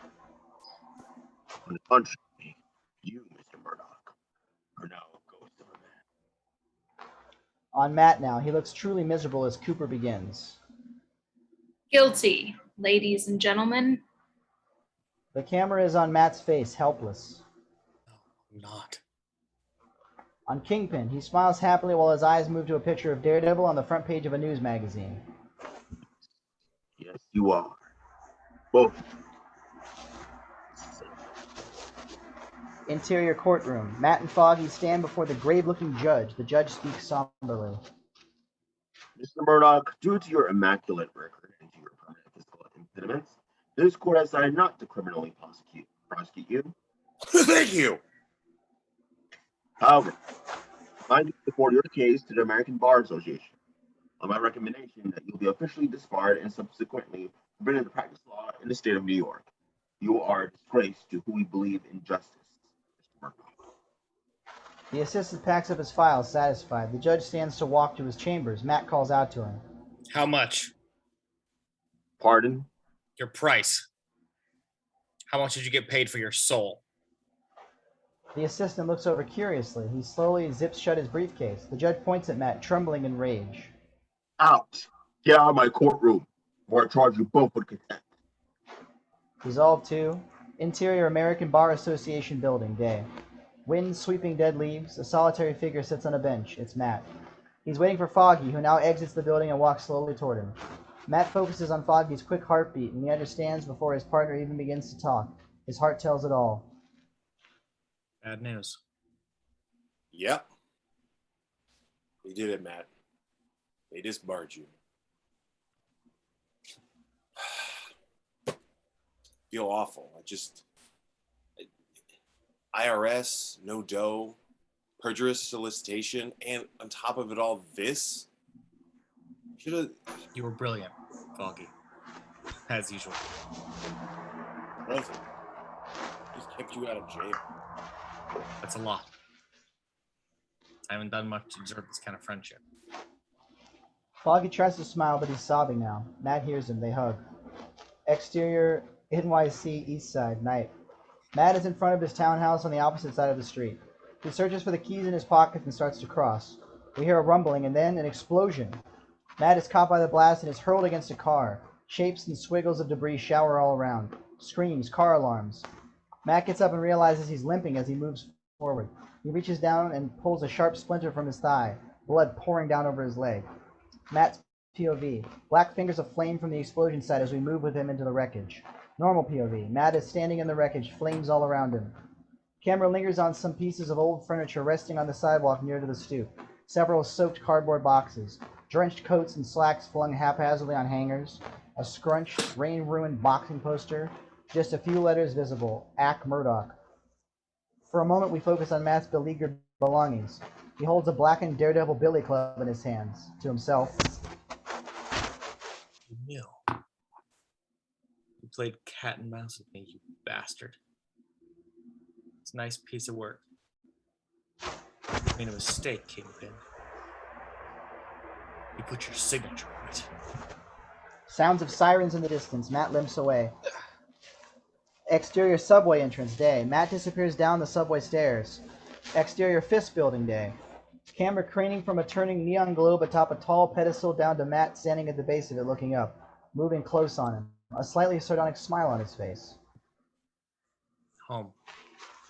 He stands in front of the gargantuan high-rise while the fading sun glares off its sleek metallic surface. On top of it, a giant blue neon sign reads Fisk Industries. Interior Fisk building. Matt enters the incredibly opulent lobby and walks into an elevator. He presses the penthouse button. The express elevator shoots silently up. He gets out and goes to the receptionist, a tough-looking woman in her 50s.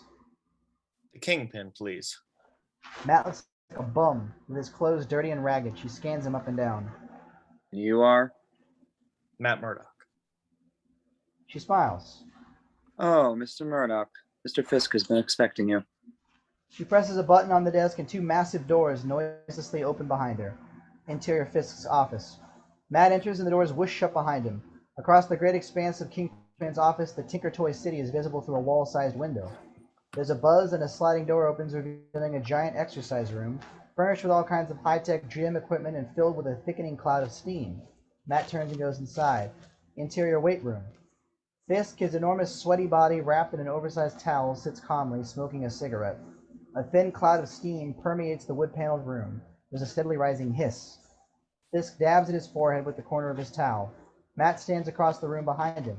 Fisk coolly draws on his cigarette. He knows Matt's there, but he doesn't turn around. It's the blind kid. Kingpin laughs nonchalantly. Oh, the man without fear.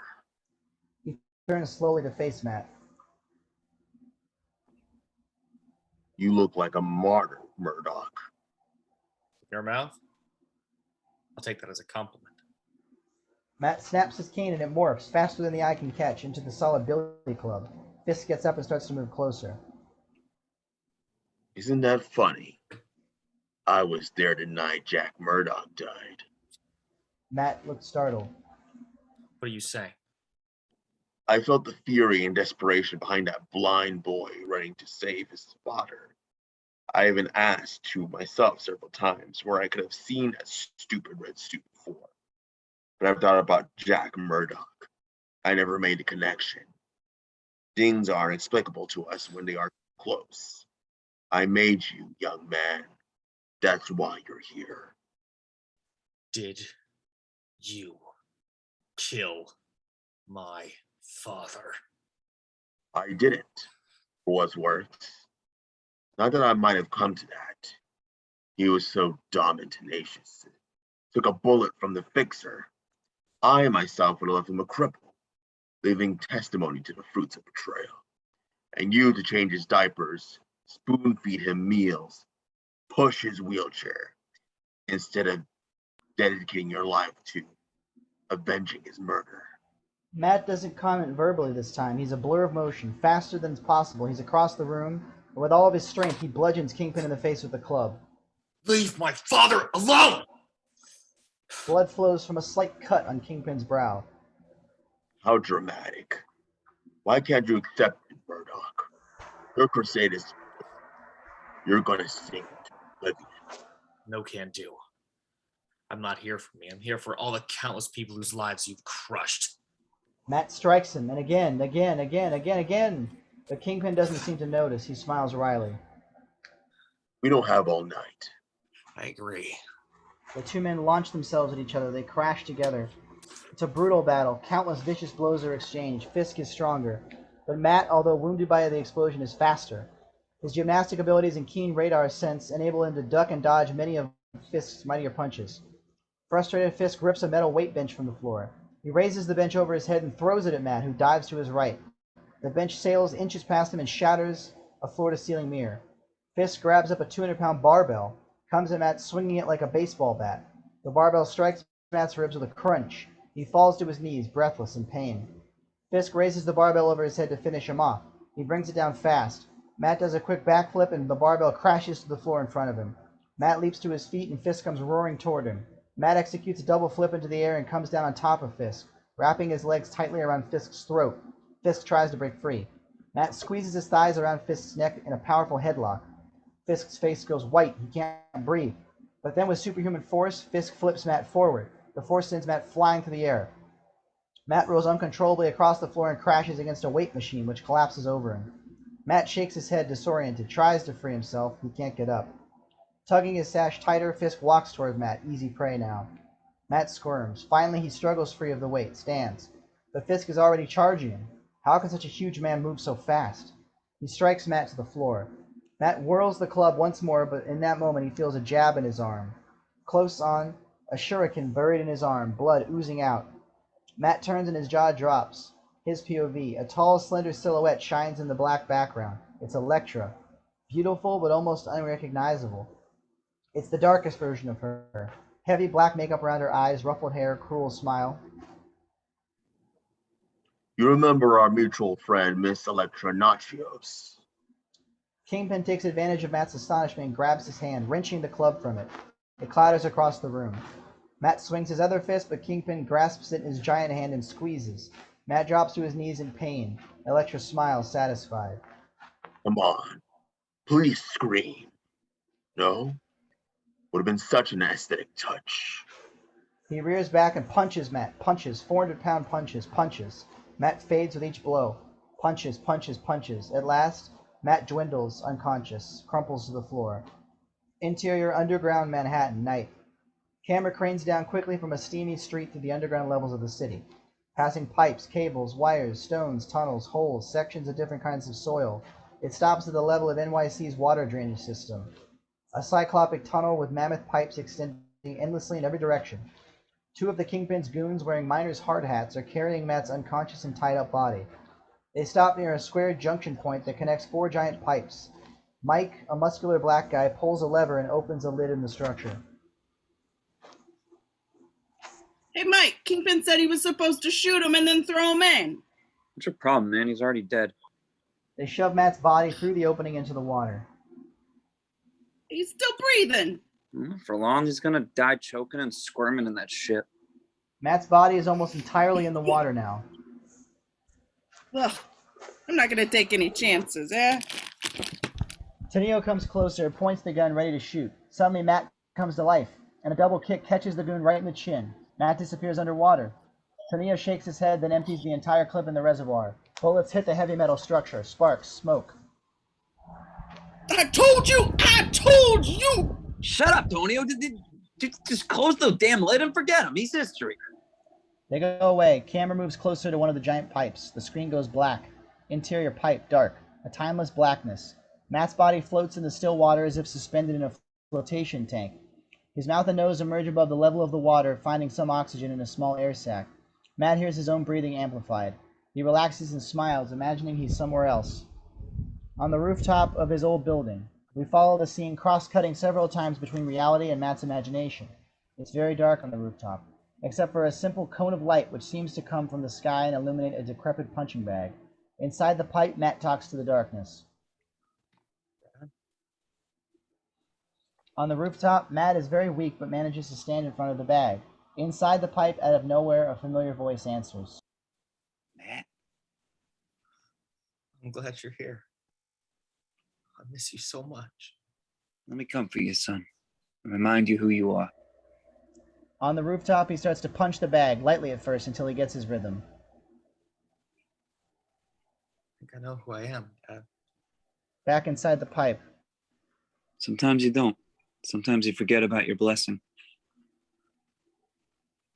My life's gone to hell, Dad.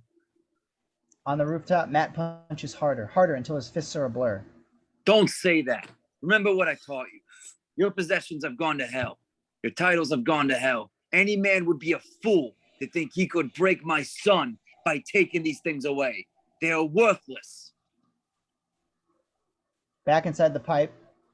I promised your mom you wouldn't turn out like me. Just a guy who punches people. That's why I kept on you to study so much. To make something of yourself. A distant dim light paints concentric circles on the internal surface of the pipe. The circles tremble in sync with the floating of the water. Where is she, Dad? We never talked about Mom. She's still your son. She's watching over you. The circles of light are brighter. We hear a rumbling far away. On the rooftop, Matt punches a hole in the bag, sand pouring out like snow. Remember, Matt, you're my son. You're a fighter. You are the man without fear. No Kingpin, no heaven or hell can take that away. Come on, son. Let's get out of here. Back inside the pipe. Love you. Dad? Can you hear me? The The circles are vibrating now. The rumble is very close. Suddenly, a tidal wave of water materializes and sweeps Matt's body away. It's an amazing trip. It's real, with Matt shot like a living bullet inside the endless barrel of a cannon. And it's also metaphysical, with the concentric circles morphing into a unique shining path that could easily be a tunnel in the afterlife. The light at the end of the pipe gets closer and closer, and finally Matt is ejected outside through a big round hole in exterior Hudson River night. Matt flies out of the pipe and falls 20 feet down into the river. He struggles but manages to free himself. He reaches the shore. Exterior Hudson River dock. Matt emerges from the river like a ghost, soaking wet, limping, wounded, spotted by several homeless bums vegetating on the dock. One of them... Spare some change, boss? Exterior New York City street, Hell's Kitchen, night. Shimmering liquid colors bloom against the blackness. The electric aura of a rain-washed city at night, coalescing into a Hell's Kitchen street, on the heels of a rainstorm. Mammoth darkened buildings, shadowy sidewalks, wide black streets, deserted now. Wooden signs heralding future construction projects. A solitary figure crawls slowly in the shadows, carefully avoiding the light. For an instant, his pale blue eyes are caught by the glow of a car's headlights. The camera follows him and tracks on a long band of yellow police tape cordoning off a newly burned brownstone. It's Matt. He staggers, his residual strength gone. He tries to grab something to hold on to. He faints, exhausted, in the alley he used to escape through as a kid. His sightless eyes turn to the sky. Dissolved to a mental image, a rainbow. We enter inside it, colors, all of them, flashing quickly on the screen like sneaky mirages, then melting harmonically together and finally resolving into a beautiful stained glass window. Interior St. Malachi's sacristy day. Camera pulls back from the window and settles on Matt laying on a bed. Blood is seeping through his bandages as he sleeps. Matt slowly awakens. A moment later, the dark silhouettes of a woman enter the room. She places something just inside the door, a bundle wrapped in brown paper and tied with a piece of twine. You're awake. She approaches the bed, steps into the light. A nun, who recognized her from years ago. She's a few years older, but the gentle kindness and warmth still cover her face. The nun leans forward, kisses Matt, and strokes his forehead. He remembers the scent, the soft, tender touch. You. Don't speak. You need comfort, peace. I'm here now. Everything will be all right. How long have I been here? Not long enough. Rest now, my son. Matt nods, knowing a few moments of serenity. He's asleep in seconds. Interior Foggy's apartment, night. Foggy leans back exhausted on his black leather couch, a drink on the glass coffee table in front of him. The TV is tuned to CNN. Another bloody underworld killing in the apparent turf war that has erupted between New York's criminal clans. Victor Hang, the reputed head of Chinatown's largest gang, was brutally stabbed as he walked to a meeting on Mott Street. A figure dressed in red was reportedly seen fleeing the scene. The speaker segues into another news report, footage of a voluble Kingpin on the stump, crowds cheering. And now, let's take a look at the latest in the race for NYC Mayor. Wilson Fisk appears to be the definitive favorite. The phone rings. Foggy turns down the volume and takes his time picking it up.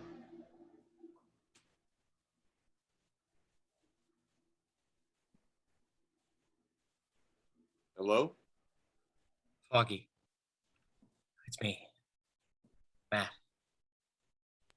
Matt. Interior St. Malachi's sacristy day. Foggy's expression is beyond disbelief. He's sitting near Matt's bed, shaking his head. You were Daredevil. I can't believe it. I thought you were such a nerd. I'm sorry I kept you in the dark all these years. Sorry? You should be ashamed. I am your partner and best friend. And all you have to say is sorry? Look, Fog, you know I did it to protect you. Maybe, but hey, is that why you always got chicks? Some sort of X-ray vision that lets you... Oh, I'm sorry. I was just kidding. So it was Fisk that did this to you? Matt nods. Foggy's mouth is tight now, his jaws set, bitter. Well, you're in good company. That's his strategy to win this election. He opens his briefcase and lifts out a bunch of newspaper articles. Matt reaches for them. Foggy shrugs, hands them over. Insert. Close-up of New York Post and Daily News headlines, all displaying grisly photos of gangland murders. Matt leaves through them, scanning them with his fingertips. He's knocking off not only his enemies, but his old compatriots as well. The DA's office has been closing in on the old crime bosses, shutting them down. Presumably, one of them might be dumb enough to make a deal for himself by turning in the Kingpin. Trouble is, Fisk keeps getting there first. Seems I missed an awful lot of crap this past month. Month in a coma. Good for my diet. Any arsons? No. There's nothing left to burn, I guess. And according to the DA, the Fisk buying the leftovers is not enough to link him to the arsons. Do you think the DA's in Fisk's pocket? Matt thinks for a moment. He shrugs, non-committal. He's got big pockets. Lord knows what he's got in there. Who else knows you're alive? Nobody. And it should stay that way. How's Diane Albright coming? She's very persistent, but Fisk has too much money to blow. And he has too many friends. Her one-on-one debate with Fisk is in 2 weeks. I'm worried about her. She should be more careful, but she insists on volunteering to do the Thanksgiving parade to sponsor the homeless fund. I like that woman. It's too old for me. Matt scans the articles with his fingers. He reads aloud from one. Most accounts of the gangland killings mentioned a mysterious, fast-moving figure dressed in red. Matt brushes his fingers across another headline. Daredevil, is he back with a vengeance? You thinking what I'm thinking? I hope not, Foggy. I really do. Anyways, Fog, I need your help to bring a legend back from the dead. Sure. Old habits die hard. Interior St. Malachi's sacristy night. Montage of different scenes. Foggy comes in carrying 2 big packages. Matt smiles. They open the packages, finding what they need. Matt is hand sewing big pieces of blue and red fabric together. Matt works now on 2 brand new billy clubs, connecting them together with a metal wire. Matt cuts a section of a thin Kevlar flak jacket with a laser scalpel, and using an airbrush, he sprays the section red. Then he welds some metal plates to the fabric. Matt is hand painting a double D on the fabric. He puts everything together and smiles. Dee Dee walks into the light of a stained glass window. The nun looks silently at him with a proud smile. The new costume, red, blue, and silver, is far more edgy. Armor without being heavy, unbelievably beautiful. Daredevil looks more noble and majestic than ever, and he's finally ready for a comeback. Smash cut 2, the new Daredevil, flying through the night skies, swinging from building to building. Exterior 5th Avenue, Macy's Thanksgiving Day Parade Day. The Thanksgiving Day Parade. Cartoon floats, marching bands, and hordes of spectators. Diane is in the parade, seated at the top of a float, celebrating the Homeless Fund organization. She waves to the crowd, flanked by her supporters. A gigantic Spider-Man balloon hovers directly behind Diane. Camera pans upward to the 5th Avenue rooftops. On Daredevil, moving across the rooftops, leaping from building to building, following Diane's progress in the parade. Daredevil pauses suddenly, unnerved, sensing something. Elektra. She's poised on the back of the Spider-Man balloon, clinging tightly to the float. She crawls carefully upward, moving toward the back of Spider-Man's head. She stops. Elektra's POV. Diane's float is directly below, a clear shot. Elektra's hand moves to her belt. She removes the sigh. Daredevil hears the soft shriek of the knife being withdrawn echo among the rooftops. Sharp metal. A knife. He focuses on where the sound came from. Elektra's eyes are locked on Diane. She draws back the sigh, ready to throw. Daredevil cries out. No! Elektra slows in mid-throw, the sigh flying high, inches over Diane's head. A float walker collapses, the sigh embedded in her thigh. Daredevil leaps off the building and lands on top of Elektra. The wounded walker's mooring line whips up and the balloon tips. Daredevil and Elektra tumble down the balloon and roll off the back. They each grab a separate mooring line and slide rapidly down toward the ground. Elektra shoots a foot out at Daredevil and kicks him loose from the rope. He plummets to the ground. Daredevil hits the ground hard and she slides smoothly to the street. Elektra turns and deftly kicks him in the head. He rolls. She runs swiftly into Central Park. Daredevil climbs unsteadily to his feet, shaken, confused. Elektra! Daredevil plunges after her into the park. Exterior Central Park, day. Daredevil races after her, hot on her trail. Elektra glances over her shoulder, sees him coming after her, whips a sai from her belt and flings it. He hears the dagger whooshing through the air and ducks it. It clatters on the walkway behind him. He redoubles his efforts, fighting to close the gap, but she's fast, too fast. Then she stops suddenly, turns, whipping another sai from her belt. She places her feet facing him, snaps her arm forward, and the knife whips toward him. Daredevil snatches it out of the air. She whirls and bolts, spooking a horse pulling a carriage to the park. Daredevil races after her, sai in hand. He runs up to the horse and carriage, slashes the reins, cutting the horse free and leaping astride it. The carriage driver and his tourist passengers gape in amazement. The driver is too stunned to protest. Daredevil spurs the horse and it gallops off down the path. Elektra looks back on the fly, sees the horse and Daredevil rapidly gaining. She veers down off the path. Daredevil steals the horse after her through the woods, the animal galloping valiantly. Elektra races down a steep slope into the heart of the park toward a familiar tunnel. Daredevil is gaining. Almost on her heels, she plunges into the tunnel. The horse ducks its head. Daredevil senses the low headroom just in time and rolls back off the horse. Interior Central Park tunnel.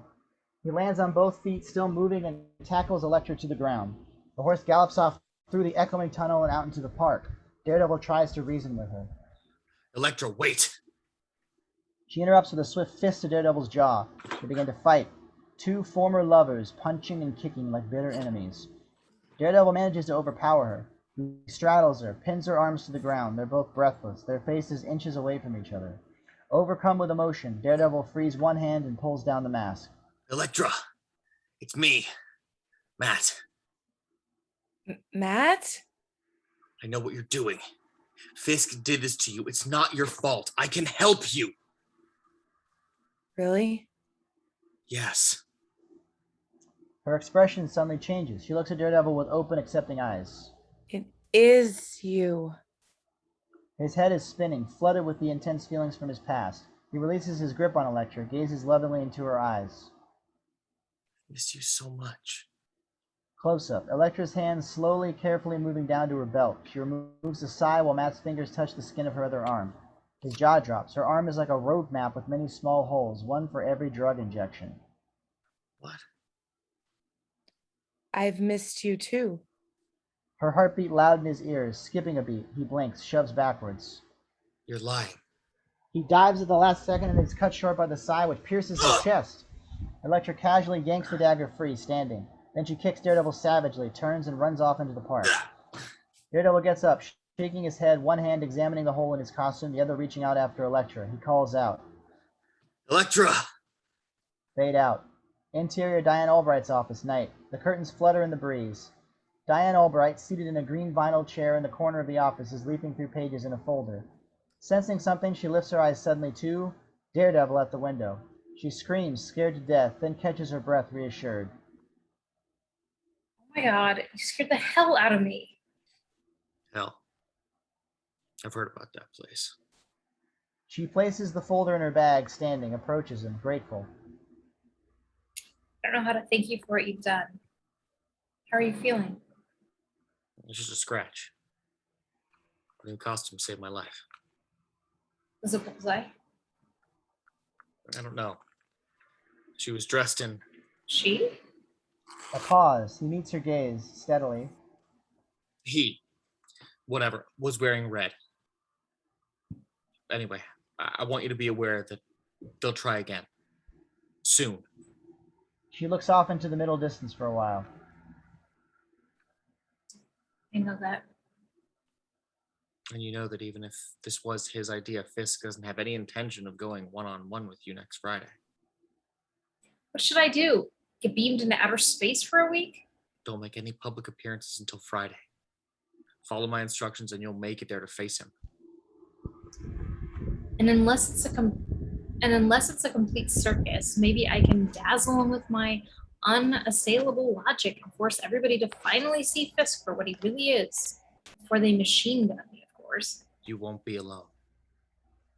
I'll be there to watch over you. He extends his hand. She smiles and shakes it. It's a deal. Interior Fisk Industries, living quarters, dressing room, night. Fisk stands in a conservative suit coat and button-down shirt. A valet fixes his tie. Fisk examines himself in a tall mirror that optically narrows his image. Elektra and Ken Sugimoto stand behind him in attendance. Tonio, the goon who shot Matt in the water drainage tunnel, is sitting on a chair, looking very nervous. Fisk talks to him. Tonio, you guys handled the Murdoch matter exactly according to my instructions. Yeah, boss. He's dead, for sure. I didn't ask that. I asked, did you shoot him in the head? Tonio is sweating, absolutely terrified. It was Mike, boss. He said the Murdoch was going to drown anyway, but I shot him, boss, and I wanted to do that, and you said I shot him several times, and then we were locked inside. No chance he could have survived. Fisk towers over Tonio like a human volcano ready to explode. The goon is scared to death. Then Fisk puts his thumbs on Tonio's face and starts to massage him. The goon catches his breath, relieved. He was hopeless, Tonio. And a man without hope is a man without fear. That's why I told you to blow his brains out. Now Fisk starts to squeeze, his big fat thumbs slowly smashing the goon's face and skull. Tonio's cries are inhuman, as is his pain. Elektra turns away while Sugimoto stares at the scene, betraying no emotion. It's finished, and Fisk cleans the blood from his hands using a silk towel. You were lucky, Tonio. The other one will be burned alive very slowly. So, my dear, you don't know if it was him. Elektra doesn't answer. An assistant strides up holding a stack of photographs in front of Fisk. Fisk cocks an eye at them. Close on the pictures, telephoto shots of Daredevil leaving Diane's office. Thank you. Fisk takes the photos, turns and crosses to Elektra, holds them in her face. Her eyes shift precisely to focus on the photographs. Ring any bells? Wedding bells? Elektra staring blankly at the pictures, she shakes her head in denial. Fisk lowers the photos and hands them back to the assistant. She turns, away from him. Stares out a window out over the city. Fisk speaks softly. Sugimoto, I think our Elektra needs it. Sugimoto nods and pulls something out of a small leather case. He walks toward Elektra. A hypodermic needle secreted casually behind his back. He steps up to her and drives the needle into her upper arm, softly squeezes the plunger, pulls the needle free. Elektra turns to him for a moment with a gasp, fixes her gaze on the needle, confused. Then the blank look fills her face again like liquid in a pitcher. She detaches from the room, stands there, rigid, bolt upright, staring impassively through the bright glass of the window. Her mind fills with a flood of memories. We see what Elektra sees, split-second images from her past, her life unfolding quickly before her eyes. Ninjas kidnapping her as a teenager, her life stolen, a humid, dark cell. A secluded Japanese mansion. Sugimoto hypnotizing Elektra, her education switching toward ancient disciplines, her mastery of every martial art, kendo, aikido, kung fu, tai chi. She's bald and dressed in black for a strange blessing ceremony. Sugimoto is the priest. Then nighttime, Sugimoto waking her up and taking her away. An airplane, a long trip. Fisk waiting for her at the airport. Nikos crying at the joy of hugging his daughter again. Nikos hugging Fisk with gratitude. Nikos dying, Matt's face, Daredevil pulling off his cowl. Then everything becomes too fast, too abstract. It means nothing to Elektra. It only confuses her. Elektra closes her eyes. Crossfade to later. Fisk walks up behind Elektra, now sitting on a rocking chair. He has a dripping bottle of champagne and 2 fluted glasses in one hand. With the other hand, he softly caresses her neck. What is it, my dear?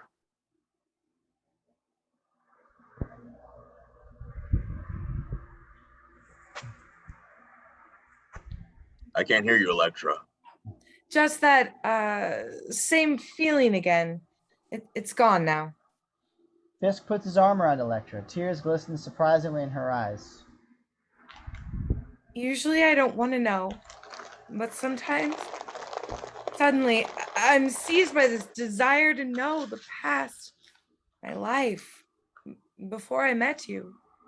I'm sorry. No. The answer will come in time.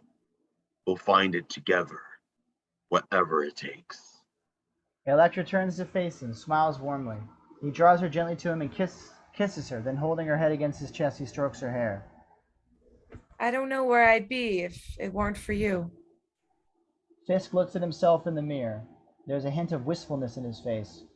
Exterior rooftop night. Staring at the ominous, highly secure, darkened building of Wilson Fisk, Daredevil stands on the rooftop of the opposite skyscraper. A very nervous Foggy is sitting beside him, scared quite a bit by the height.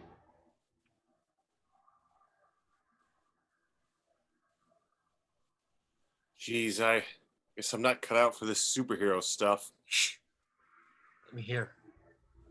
Dee focuses on Fisk's building, and hundreds of heterogeneous sounds flow into his mind from each window. Electronic sounds, water sounds, organic sounds. And among these, Dee inner sonar starts to select heartbeats, dozens of them. Finally, there's only one, a gentle, high-pitched one. I found her. Second window from the right. Below the penthouse. Really have x-rays. Come on, Foggy. Now it's your turn. This is something a blind guy could never do. I just hope that the picture Karen took is good enough. Foggy takes out of a vinyl case a powerful slide projector and turns it on. Exterior Fisk building. A light beam projected into the night, sliding over the surface of Fisk's building and settling on a particular window. Interior Elektra's room. Camera follows the beam, penetrating the window, crawling over the walls, then stopping right in front of Elektra's bed. Her face is magically lit by the reflected luminescence of the projection. She slowly opens her eyes and startles at what she sees. The beautiful, enigmatic, snowy landscape of her mother's painting projected right there in her room. She relaxes, lost for a few seconds in the beauty of the exotic place. The projection ends. The magic is gone and Elektra snaps back to reality. She moves to the window, but there's nothing for her to see. Nevertheless, she continues to stare into the darkness, a strange resolve in her expression. Interior Elektra's room later. Sugimoto opens the door to check on Elektra as usual, but this time she's not in her bed and she's nowhere to be seen. Angry and frustrated, the Japanese man goes to the open window. He looks down 100 stories below. Nothing. Smash cut 2. Exterior Manhattan, night, aerial shot. A black Ferrari racing down a deserted Madison Avenue and turning left on 89th. Interior Ferrari. It's Elektra. Her hair blown by the wind, speed relaxing her lips in a satisfied smile. She turns right on 5th Avenue, slows down, and parks on the side of the street opposite the Guggenheim Museum. She steps out of the car and crosses the street. Exterior Guggenheim Museum. Bypassing the super sophisticated electronic security systems, Elektra sneaks inside the perimeter. Using a rope, she crawls up the structure. Finally, she enters the museum from the roof. Interior Fisk penthouse. An extremely irate Fisk hits Sugimoto with a powerful backhanded slap, sending him crashing into an expensive glass sculpture. You idiot! That's your idea of constant vigilance, you over her. Sugimoto stands up and wipes the blood from his lips with the back of his hand. He says nothing. Fisk's assistant, breathless, comes in. Thank God, sir. She took the Ferrari. Fisk sighs, almost relieved. Sugimoto betrays a skeptical expression. That car has a homing beacon. You'll be able to track her down. Come on, Sugimoto. Bring her back home, dead or alive. Interior Guggenheim Museum. The lights are off except for the tiny spots that illuminate the paintings. Moving fast and agilely like a cat, Elektra descends from the top floor looking carefully at all the artwork. She stops in front of her mother's painting, stares at it for a long moment, then realizes there's something attached to it. Elektra walks to the painting, reaches up, and removes a photo. Elektra's POV. It's a photo of Matt and Elektra smiling for the camera in better, more carefree days. Exterior Guggenheim Museum. Fujimoto jumps out of his car and looks at the Ferrari with a satisfied smile, then runs toward the museum's front doors. A security guard gets in his way, and the killer instantly slashes him down with his katana, a samurai sword. Interior Guggenheim Museum. Elektra stares at the photo of her younger self together with her former love. Her emotions, if any, unreadable. Then, a noise comes out of the speakers. A song begins to play. Elektra looks up. It's the song she used to dance to with Matt. The beautiful music fills the museum and seems to strike a chord within Elektra. She stands frozen. Images flashing rapidly and randomly through her head, rushing down the ski slope, running across the high wire. For a brief moment, Matt kissing her. There's a reason you took me to that tunnel. She turns and sees Matt. He's walking slowly toward her. Remember. On Elektra, her eyes cold. She throws the photo away and pulls out a sigh. On Sugimoto, hearing the song. Looking up from the first floor, realizing perhaps what's going on. He exhales through his teeth and a mean, cold light appears in his eyes. He raises his katana and starts to run up toward the upper floor, yelling. Elektra, focus! Elektra doesn't react. She stares at Matt for a long moment, then she snaps out of it, raises the sai, fixes her aim on Matt, snaps back her arm, and... Elektra, listen to me! The sai flies wild and pops a painting. She misses the target on purpose. They've done this to you. Whatever it is, it's wearing off. Elektra looks torn and confused. Another sai already raised, the music still playing. Please, Elektra. My darling, please. On Sugimoto, running up the round ramp, his sword raised. On Matt and Elektra, he's very close to her now. Fisk killed your father. And he was behind your kidnapping. You lost everything to him. She stares at him, hesitating for just a moment. I always loved you. On Sugimoto, he's quickly approaching. His POV. Elektra, a sai raised, her back turned to him. Matt is almost in front of her. The music suddenly ends. The needle lifts off the record. Slow motion, the silence loaded. Sugimoto's feet running. His katana ready to strike. His mouth open, emitting a samurai cry. Then Elektra's grip tightens on the sai, and she turns around and jams it into Sugimoto's heart.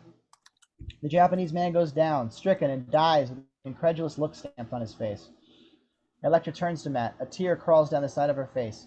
Complex emotions rippling over her. Matt takes her hand. She looks at him. You remember? No. But I believe. Suddenly, the ring of a cellular phone startles them. It's hooked to the dead Sugimoto's belt. Elektra looks at it, hesitating. She reaches down and picks up the phone, answering. Yes? Elektra? No answer.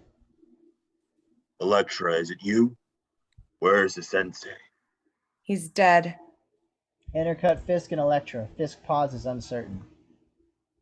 Are you okay? I know the truth. Nothing from him. Finally. You didn't save my life. You stole it. On Fisk, he sits there for a long moment, nods to himself and hangs up, distant, regretful.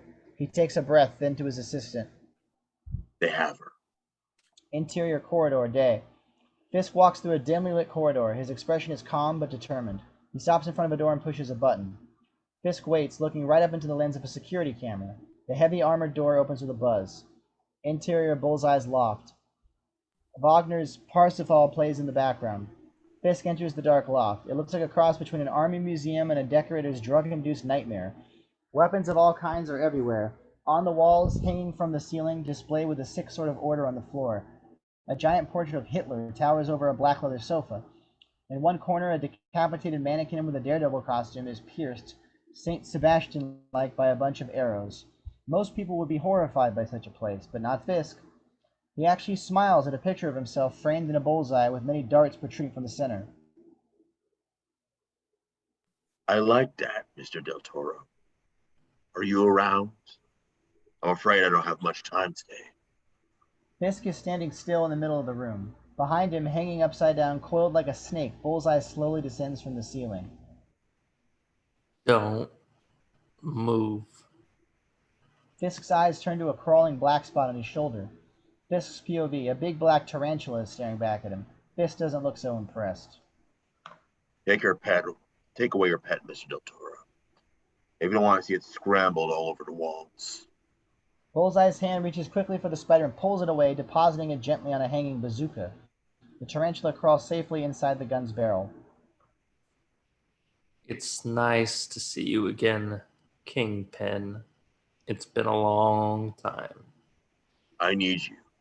Right now. You name the price. You can't pay me if you're dead. You can't get paid if you're dead. If I remember correctly, you fired me and me with that nasty girl.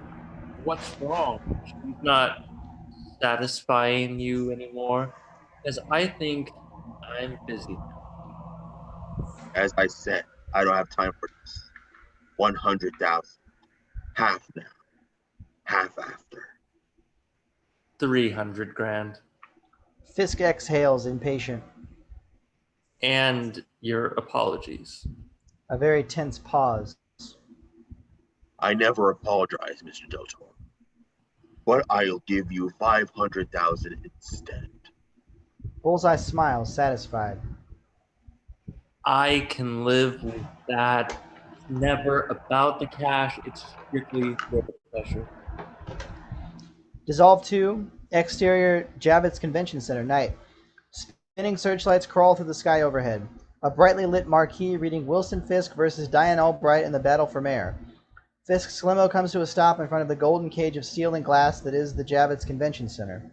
Fisk climbs out and looks around nervous. Then, realizing that appearance is everything in politics, he lifts his hands to the crowd. They answer with a roar. A small pastry truck approaches and stops right across the street. Foggy gets out and Diane with him. Dressed in blue, disguised as delivery people, they cross the street and enter through a service door. Interior Javits Convention Center.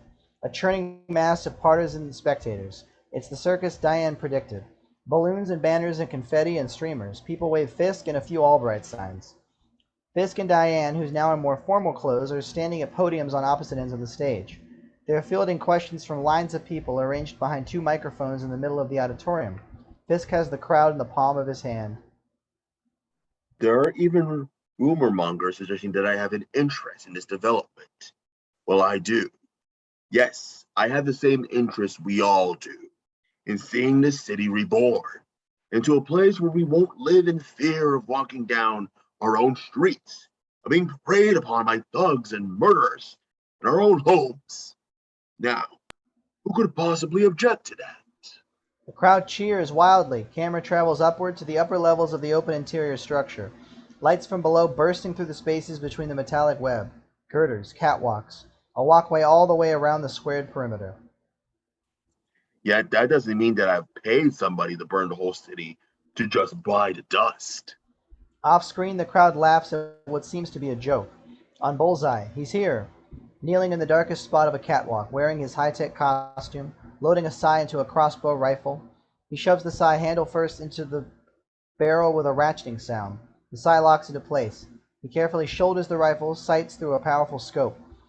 His POV through the scope, scanning the vast crowd looking for Murdoch, but finding instead Foggy. Changed into casual clothes, glancing around, scanning the crowd nervously, then looking up right into the scope, spotting Bullseye. Bullseye knows that Foggy knows. He steadies the crosshairs on the pea-green coat. Fingering the trigger, the 3 points of the Psy glinting, he fires it, the launch Psy rocketing through the air. The Psy's POV racing toward its target. Foggy's eyes opening wide in anticipation of its imminent impact. The Psy stops just a few inches from Foggy, caught in midair by the hand of Elektra, who stands at his side, her eyes flashing upward to the upper levels of the structure. Foggy sighs in relief. It happened so fast that nobody seems to have noticed. Foggy looks for Elektra, but she's gone. Up above, Bullseye glares down and curses. Then he hears from below Matt's echoing voice. Mr. Fisk, are you going to do to this city? Bullseye's eyes flash downward, frantically searching and loading another Psy into the gun at the same time. On the opposite microphone, Matt Murdoch is standing at the microphone at the head of the other line. He's dressed in a suit, coat, and tie. What you did to me? The din in the auditorium quiets. Fisk rolls his eyes and shrugs resignedly. No, not this again. A few months ago, Wilson Fisk tried to kill me. And the only thing unusual about it is, he didn't succeed. This guy is crazy. We are not in a courtroom, Murdoch. I am not on trial here. He makes a let's can this guy gesture with his head. Security guys move in on Matt, but Diane shouts in protest. Please, let him speak. Matt Murdoch is an honorable man. I want to hear what he has to say. And the crowd seems to want the same now. The security men back off. There would be many more of us up here telling the truth about this man. But they're all dead. Would you reward him for silencing them so completely that their voices can never be heard? Let me speak for them. You've listened to Mr. Fisk. On Kingpin, he looks up everywhere, asking himself where the hell is Bullseye and why is he taking so long to shoot Murdoch? Heard him deny and dismiss the days that he was breaking bones and destroying families for a living. Let me tell you the names of the people he killed, of the lives he ruined, because they can't. On Bullseye, he now has Matt right in the center of his scope, his finger ready on the trigger, but he doesn't pull it. He listens to Matt's passionate speech and smiles. Go ahead, Murdoch. I like to see such deep shit and such fat ass. Back on Matt. Because he was good at what he did. He beat my father to death. He annihilated my existence, destroyed my career. I was this close to the end. Because there was still a spark of life in there, I came back. To tell you, to warn you. You know in your hearts the man he is. Don't let him do to you, to this city, what he almost did to me. Stunned silence, confused whispers, angry shouts, eyes searching out Fisk for a response. Seeing on his face an off-putting sight, clenched, angry hatred. Fisk even now wrestling to gain control of it, forcing a smile onto his face, shaking his head disappointedly at the outlandishness. But he loses the battle and this comes out. Will somebody please kill this punk, or I have to do it with my own bare hands. Video insert. The angry expression of Fisk is captured by dozens of video cameras. The crowd collectively gasps, shocked. On Bullseye, he grins, enjoying every moment of it. What a riot. Okay, Murdoch. You got your time now. Bullseye's POV, crosshairs fixed on Matt, but he's being swamped now by onlookers, security, awash with news camera spotlights. On Elektra, crawling through the metallic spiderweb of the upper levels. On Bullseye, exhaling, lowering the gun for a moment, a crazy light in his expression, then resolved. He pulls out what looks like a giant Tommy gun, but it's not. Bullseye loads the weapon with sphere-shaped bullets. They're smaller but identical in shape to the bomb we've seen him using before. Bullseye lifts the scope of the weapon to his eye. His POV through the scope, moving off Matt, who disappears, sweeping across the crowd to the stage, fixing on the head of Diane Albright. Good for you, lady. You win the battle, but you lose the war. On Elektra, hearing that, she finally sees him and snaps into action, launching a sigh. On Bullseye's finger, about to pull the trigger, the sigh cutting through the air. On Bullseye, he fires, but his hand is pierced by the sigh in the same split second. POV of the sphere flying toward Diane Albright, its trajectory slightly altered. The sphere veers over Diane's head and Bullseye's into a massive Fisk poster. There is an inferno. The sphere explodes, spreading flames everywhere. Its devastating power mitigated only by the hangings and decorations on the stage. Fisk looks at the giant poster of himself reduced quickly to dust, together with his dreams. No! Diane can't believe what's happening. She looks around, then leaves the stage, running toward Foggy. Below, there's chaos. Foggy looks up for Elektra while the crowd flees for the exits. Fire is getting closer. Foggy holds Diane by the arm. Her hair has fallen out of its tight chignon. You know, you look much younger when your hair's down. They leave the stage together. Above, Bullseye stands gritting his teeth, the weapon in his hand, the side buried in his wrist. Despite the pain, he starts to pull it out. Bullseye. He turns, freezes. Elektra stands at the end of the catwalk, a fearsome look on her face, a sigh in each hand. Bullseye finishes pulling out the sigh without a blink. Below, the place has been completely evacuated, fire is spreading everywhere. On stage, Fisk coughs in the smoke. A voice. It's over, Kingpin. It's all over. Fisk turns and sees his nemesis. Coming out of the smoke, tall flames dancing in the background, a nightmare, a vision out of a Bosch painting, Daredevil. Above, Elektra's eyes bore into Bullseye, gleaming darkly. You helped him kill my father. Now let me tell you what's going to happen. You're going to feel a little jab. Bullseye starts backing off. Eyes wide, he points the weapon at her. She turns her wrist and flips a knife. The sigh cuts Bullseye down. He clatters to the catwalk, but his weapons blaze. Elektra turns to flee. The sphere misses her by less than an inch and explodes right behind her. She's blown off the catwalk. Crack. A giant section of shell and glass erupts out of the structure and plummets downward, trailing dust and plaster. Below, Daredevil is facing Kingpin, but the huge section falls right in between them. Dee Dee dives just in time to avoid the impact. Fragments fly all around. More flames and smoke. Dee Dee gets up, but there's no trace of Kingpin. He's gone. Above, Elektra's bleeding and hanging by both hands from a metal brace, dangling hundreds of feet in the air. The last sigh falling down, down, down, and clinging on the burning floor far below. Daredevil turns toward the sound, then looks up. Elektra, hold on. Daredevil tosses out the cable of his club, hooking a grasp up above. Then he jumps out of the burning stage, bringing his legs together to gather speed and spinning at the end of his wire. Focusing on Elektra through the chaos of the swirling flames, he's 50 feet below her, and a few feet wide of her. He swings through the fire in a widening arc. Elektra's grip is weakening. He swings wider, swooping closer and closer to where she'll fall. Matt, I'm sorry. I can't. Her fingers begin to slip. On Daredevil. He kicks, swinging wider now and reaching the farthest point away from her, calls out. Now! Elektra lets go of the brace and drops. Daredevil swinging back around now. Elektra falling under the fire, and Daredevil at the apex of his swing, catching her in his arms. He clutches Elektra tightly, swinging through the burning space. Round and round looking for a way out, until he makes one himself, kicking and smashing a wall of glass and bursting outside. Exterior street, night. He lands on the street and places her gently on the floor. Matt. He pulls the mask off his head. She gazes deeply into his eyes, tears welling in her eyes. Oh, Matt.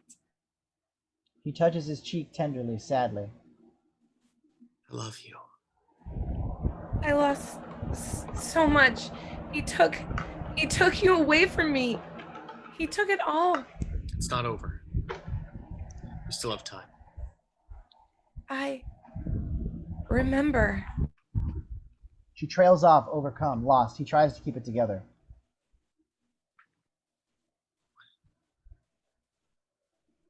She manages a small, dreamy smile. Our dance.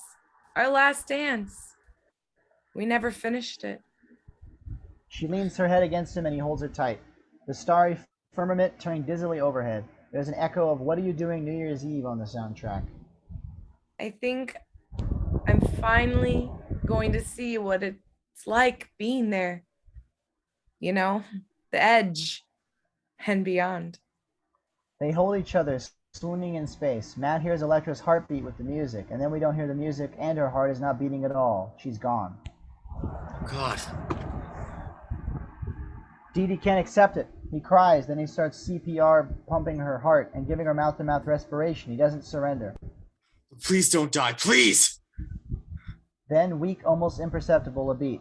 He pumps more oxygen into her, then he holds her tightly, tears in his eyes, her head slipping loosely to the side, but he can feel she's still alive. God, please. Please. Kaboom! There's another explosion, and then another, and another, shattering the night air, lighting up the black sky. It's a chain reaction of destruction all around DD and Elektra. Twisters of flame sweep through the streets. DD flattens Elektra to the pavement to keep her from being sucked into the maelstrom. Daredevil's POV. Monstrous wings of black flame flap through an insane universe. An explosion of black. Another. The explosions are moving down the street toward them. Suddenly they stop, and out of the inferno comes a dark figure. It's Bullseye, wounded and bleeding, but still lethal. Isn't it crazy? All my talents wasted on these fireworks. I really hate that arrogant fat ass. Daredevil leaves Elektra and jumps into the air. He double spins, gathering speed, and in a flash he's on Bullseye, knocking him down. Bullseye rolls on the ground. He's quickly on his feet and throws 4 shuriken at DD. DD jumps again, avoiding them. Bullseye pulls out another sphere and sets up 25 seconds on the digital display. Holding the bomb in one hand, he raises a gun with the other. On Daredevil, still studying the situation. The timing device ticks off digital seconds. 23, 22. On Bullseye, he pulls the trigger. On Daredevil, as the gun fires, he whips the club across his body. The bullet winds off the club and deflects harmlessly away. Nobody can do that. How did you do that? Even I can't do that. He lowers the gun, more and more childlike and amazed. On the display, 15, 14. You damn devil, by any chance? Why you don't just let me send you back to hell? It won't hurt, I promise. Daredevil doesn't answer. He perceives a movement behind Bullseye. On Elektra, getting up and slowly limping toward Bullseye from behind. I hope you're a football fan, because I want to show you something really special. In a one-tie game, do I run or do I kick? I kick. I score. You're dead. He looks at the display. It shows 5, 4. No overtime. Bullseye throws the gun away and grabs the sphere with both hands. Then he arcs his body, ready to kick it like a football. Elektra is right behind him now. 3, 2. On Daredevil shakes his head to Elektra. No! Bullseye's leg moving forward, his foot about to kick the sphere. 1. Elektra flies and kicks Bullseye in the same split second. Bullseye leaps forward, falling right on top of the bomb. He freezes, realizing it's too late. 0. Kaboom! The explosion disintegrates Bullseye. It's so huge that all the hydrants around explode together in sync. Geysers erupt into the burning night, fighting the fire, cutting its path, and slowly extinguishing it. Daredevil gets up 50 feet away, shaken but intact. He runs in the steamy rain to the explosion spot and frantically tears through the wreckage looking for Elektra. But Elektra's not there, and she's nowhere to be seen. Matt! Dee Dee turns. Foggy approaches him. Firemen, cops behind him. Where's Elektra? Daredevil shakes his head, devastated. I don't know. I have a strange feeling. We'll find her, if she's still around. Dee Dee nods, a perplexed expression on his face, then he comes back to reality. Fisk? I guess he wasn't cut for politics. They saw him heading for his headquarters. Dee Dee stands straight. His face is a stone mask. Foggy watches him run away. Interior penthouse office, night. Kingpin stands at the window watching the smoke from the Hell's Kitchen fire a few blocks away. His office is darkened and utterly quiet. He fishes 2 things from his desk, a small remote control box and a handgun. He slips the gun into his pocket. He activates the Hell's Kitchen model with the remote. Lights flash on. Smoke trails from factory chimneys. Music plays from a little toy band in a tiny bistro. He smiles at it all with satisfaction. Daredevil drops into view outside the window. Swinging at the thick glass, he bangs into it with both feet, bounces off, swings into it again. Bang! Fisk lifts an eyebrow. Who's that? My chamber door. Crash! Daredevil flies through the window in a rain of shattering glass and lands with both feet on the floor. He reels the cane in and stands there, eyes burning. It's the blind kid. Fisk circles the model toward him, caresses the top of the Hell's Kitchen portal with his hand. Why would anybody want to stop something so grand as this? Can you tell me that? It's you who needs to be stopped. Oh, but I won't be. You see, there are too many people out there who think like I do. You're in a minority, my friend. You are a dying breed. There are far more than you could ever know, Fisk. Good, decent, honest, hardworking men and women. But they've been frightened into inaction, into silence by people like you. Because they have too much to lose. Families, futures, loved ones, lives. Daredevil slams his fist on the edge of the model, causing the structures to vibrate and lights to flicker. The belief that good shall prevail and the meek will inherit the earth, and every good boy deserves favor and virtue as its own reward. And what goes around comes around. Well, I guess even I still believe that one. And here it comes. Because I, like you, am free. I'm unburdened. Those things. Those beliefs. You took them away from me. And now you have to deal with it. Fisk works the remote, speaks close into it, and his voice emanates lifelike from somewhere to Daredevil's right. That was very pretty. Dee Dee hesitates, thrown off. Fisk circles him, turns the dial and speaks into the remote again. This time his voice emanates from the left. Now you listen. He taps a few keys and Dee Dee comes to a complete halt, grimacing. Ultrasounds. Aren't they something? We hear nothing, but tiny waves shiver atop the water in a tall, clear glass on Fisk's desk. Dee Dee tightens up, cringing and raising his hands toward his ears. I'm sorry. Is that too loud? Waves ripple across the surface of the aquarium set into the office wall. The fish dart around madly. Daredevil steels himself, straightens, gritting his teeth, focusing. His fat lips puckered, Fisk is about to peck another key. As you can hear, I have many options. Suddenly, marching music blasts from every direction. The aquarium glass shatters and fish and water gush out. Fisk circles Daredevil, manipulating the remote, adding layers of realistic sounds, whistles, bells, a gunshot. Daredevil jerks and whirls out of the path of the non-existent bullet. Another gunshot comes from another direction. Daredevil ducks it. Fisk smiles, enjoying it. He speaks into the remote so that his voice never comes from any one place. You like my sound system? I had a custom made with you in mind. A good investment. Now that you're back from the dead, and I'm glad you are, because you owe me. Daredevil rallies himself to yell back at Fisk over the pain and confusion. No! You owe them! All of them! My father, Nikos, they all died because of you! Nobody else! Fisk sighs, stepping to one side. He puts on a strange pair of goggles, then pushes another button on the remote. No more debate. Dozens of slender light projectors come down from the ceiling, each of them inundating the room with a different color light. Red, white, green, yellow, blue, etc. Every tone and subtone of the spectrum is projected into the room, which has become like the interior, if that was possible, of a rainbow formed by dozens and dozens of colors. Dee Dee stands still, completely disoriented. Daredevil POV. Violent waves of different shades of black swirl crazily all around, confusing his radar sense, completely blacking out his perception. Now Dee Dee is really blind. Fisk POV through the goggles. A calm black and white vision of Daredevil, motionless and harmless in the middle of the room. How many things there are to learn about. Did you know each color has its own temperature? Fisk takes a gun from his pocket and points it at him. Dee Dee turns slowly around, trying to hear his heartbeat. He does, for just a second. Close on Fisk's gun, slow motion. The hammer ratcheting back as the trigger is pulled, then slamming home. On Daredevil, head turning minutely toward the beat and these sounds. Boom! He dives backwards and the shot glances off his upper arm and spins him around. The walking cane flips through the air. Dee Dee hits the floor, comes up on one knee, his senses searching madly in every direction. The music and sound still blasting, the crazy 3D rainbow still sweeping the room.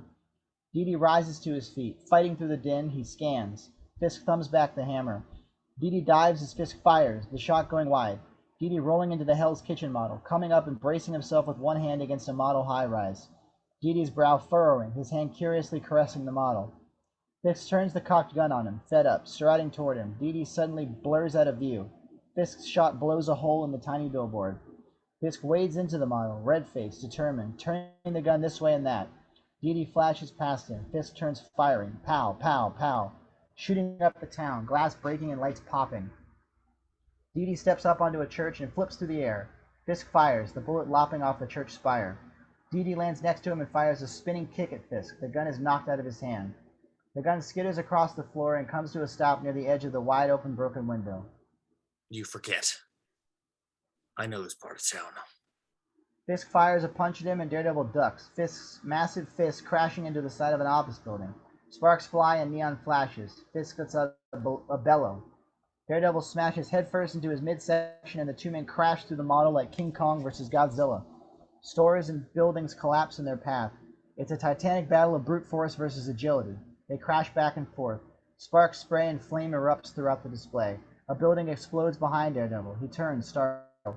Fisk catches Dee Dee high with a vicious punch across the face and Daredevil goes flying. Fisk crawls from the model, hauls himself to his feet, and tramps across the Hudson River encircling the display.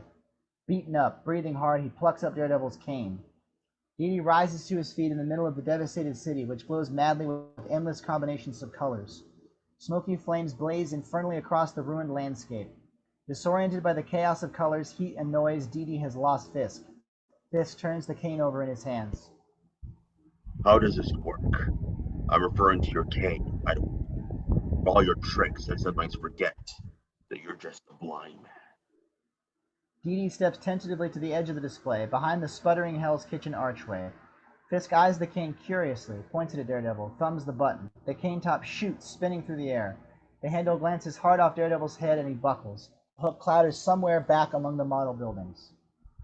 Fancy. He reaches down to the fallen pistol at his feet. The wind through the broken window buffets him. Or buffets him. The flames from the model suddenly ignite the sprinkler system. Water showers down from the ceiling. The fires throughout the model sizzle and hiss. Dark smoke curls up. The spray rains down, pounds the shining floor. Fisk turns his face up to the water as he rises up with the gun. He's impervious. Dee Dee is motionless, inert, beaten down, lost. The water washes the blood from the gash in his head.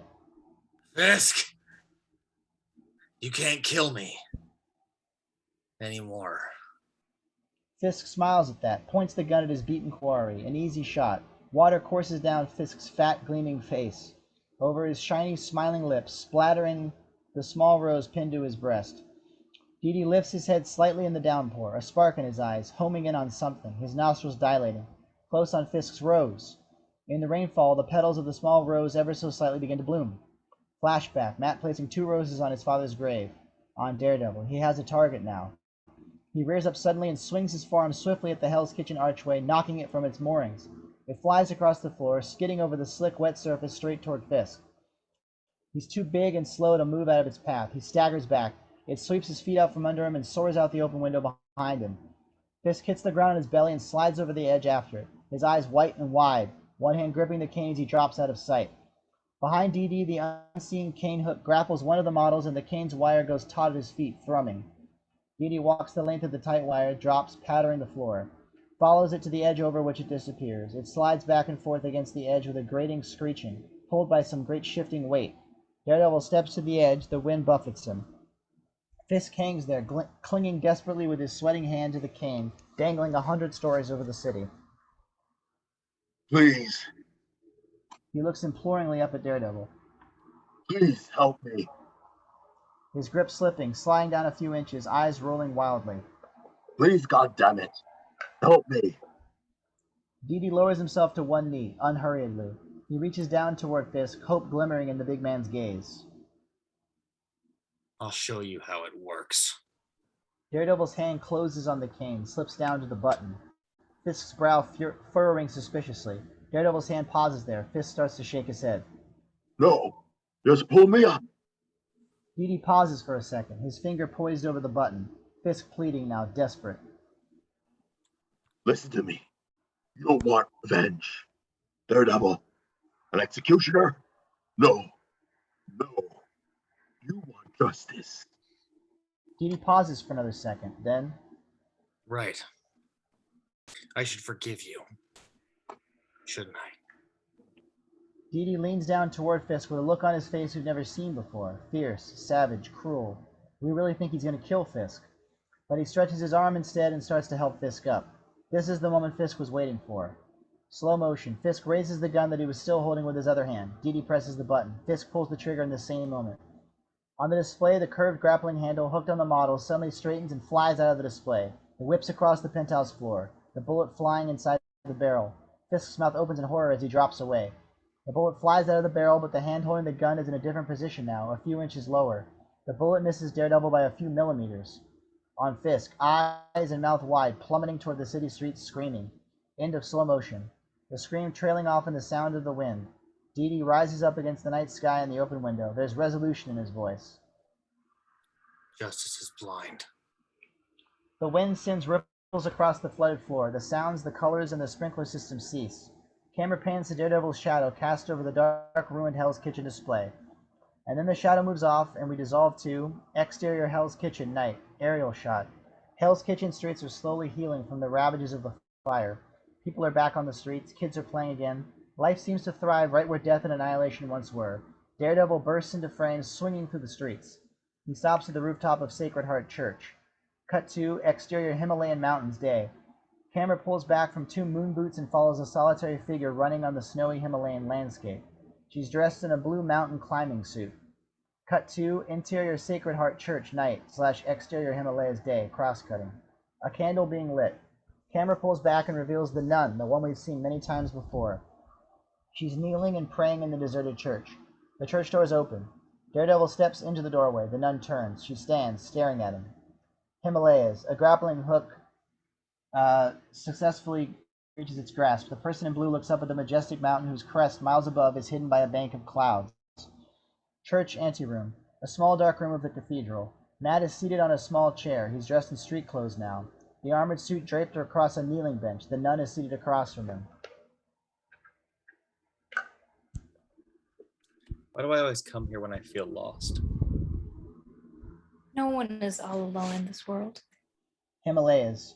The wind blows and the snow dances crazily around the blue, lonely figure who is smaller than an ant compared to the huge mass of the mountain. Yet the ant is persistent, and hammering piton after piton into the cracks of the mountain, she slowly makes her way up, scaling a wall that cannot be scaled. Church anteroom. Matt lowers his gaze. She left me. She went away. The nun smiles, enigmatic. Nothing goes away forever. Your name is Maggie. Yes. Himalayas. The ascent is almost metaphysical. The solitary figure leaves the world and tries to conquer her place in heaven. It's an intense, determined process of purification. Nothing can stop her. Not the frosted wind, not the severe law of the eternal glaciers. She struggles against all odds, but she continues to climb up. Church anteroom. Maggie gently puts an old sport robe on Matt's lap. Matt nods, looks down, and raises his sleeve to his nose, sniffing softly. This smells so familiar. His finger starts scanning the fabric now, slowly, finding something. A name embroidered on it, Battling Jack Murdoch. Matt's fingers delicately trace the needlework as if it were a face. Then, after all these years, he's still in here, isn't he? She nods, a tear coming down her face. Matt stands and takes her gently by the forearms, fingers touching her wrist. Gradually, we hear the rhythm of the blood beating through her veins. Tell me, please. Are you my mother? No. The rhythm's skipping. Himalayas. A foot falls from the piton and the figure almost loses her grasp. Snow and ice falling down onto the white abyss. She hangs on. And finally, emphatically, she raises herself on top of the crest. Church anteroom. Matt releases her hands, a slow smile spreading on his face. It makes her uncomfortable, gingerly holding the robe. It's a sin, you know. What? A sin. To tell a lie. In the house of God. Dad used to say that. She looks down. After a moment, she nods. I know. Her eyes fill with tears. He comes to her. They embrace. With one last brief look into his eyes, she retreats into the depths of the church. He stands there as she fades into the darkness. Himalayas. Camera cranes up from the figure, revealing a beautiful temple in the middle of a hidden valley. Clouds surround it, giving it an otherworldly quality. The solitary figure gazes at it and finally pulls back her hood. It's Elektra. More beautiful than ever, a sense of peace and calm in her eyes. She smiles at the landscape portrayed in her mother's painting, enjoying every second, absorbing every detail of the miracle of nature in front of her. Then she starts to walk toward the temple, disappearing into the mist, her final destination, beyond the edge. Dissolved to exterior Sacred Heart Church night. Matt. Somehow he can feel it. Thanks to the magical empathy of love, he seems to be almost aware of her destiny. He stands there on the steps of the church, head up, listening to the sounds of traffic and people, feeling the breeze, smelling the chill of the wind coming from far and away, the very special fragrance of the night alive. The end.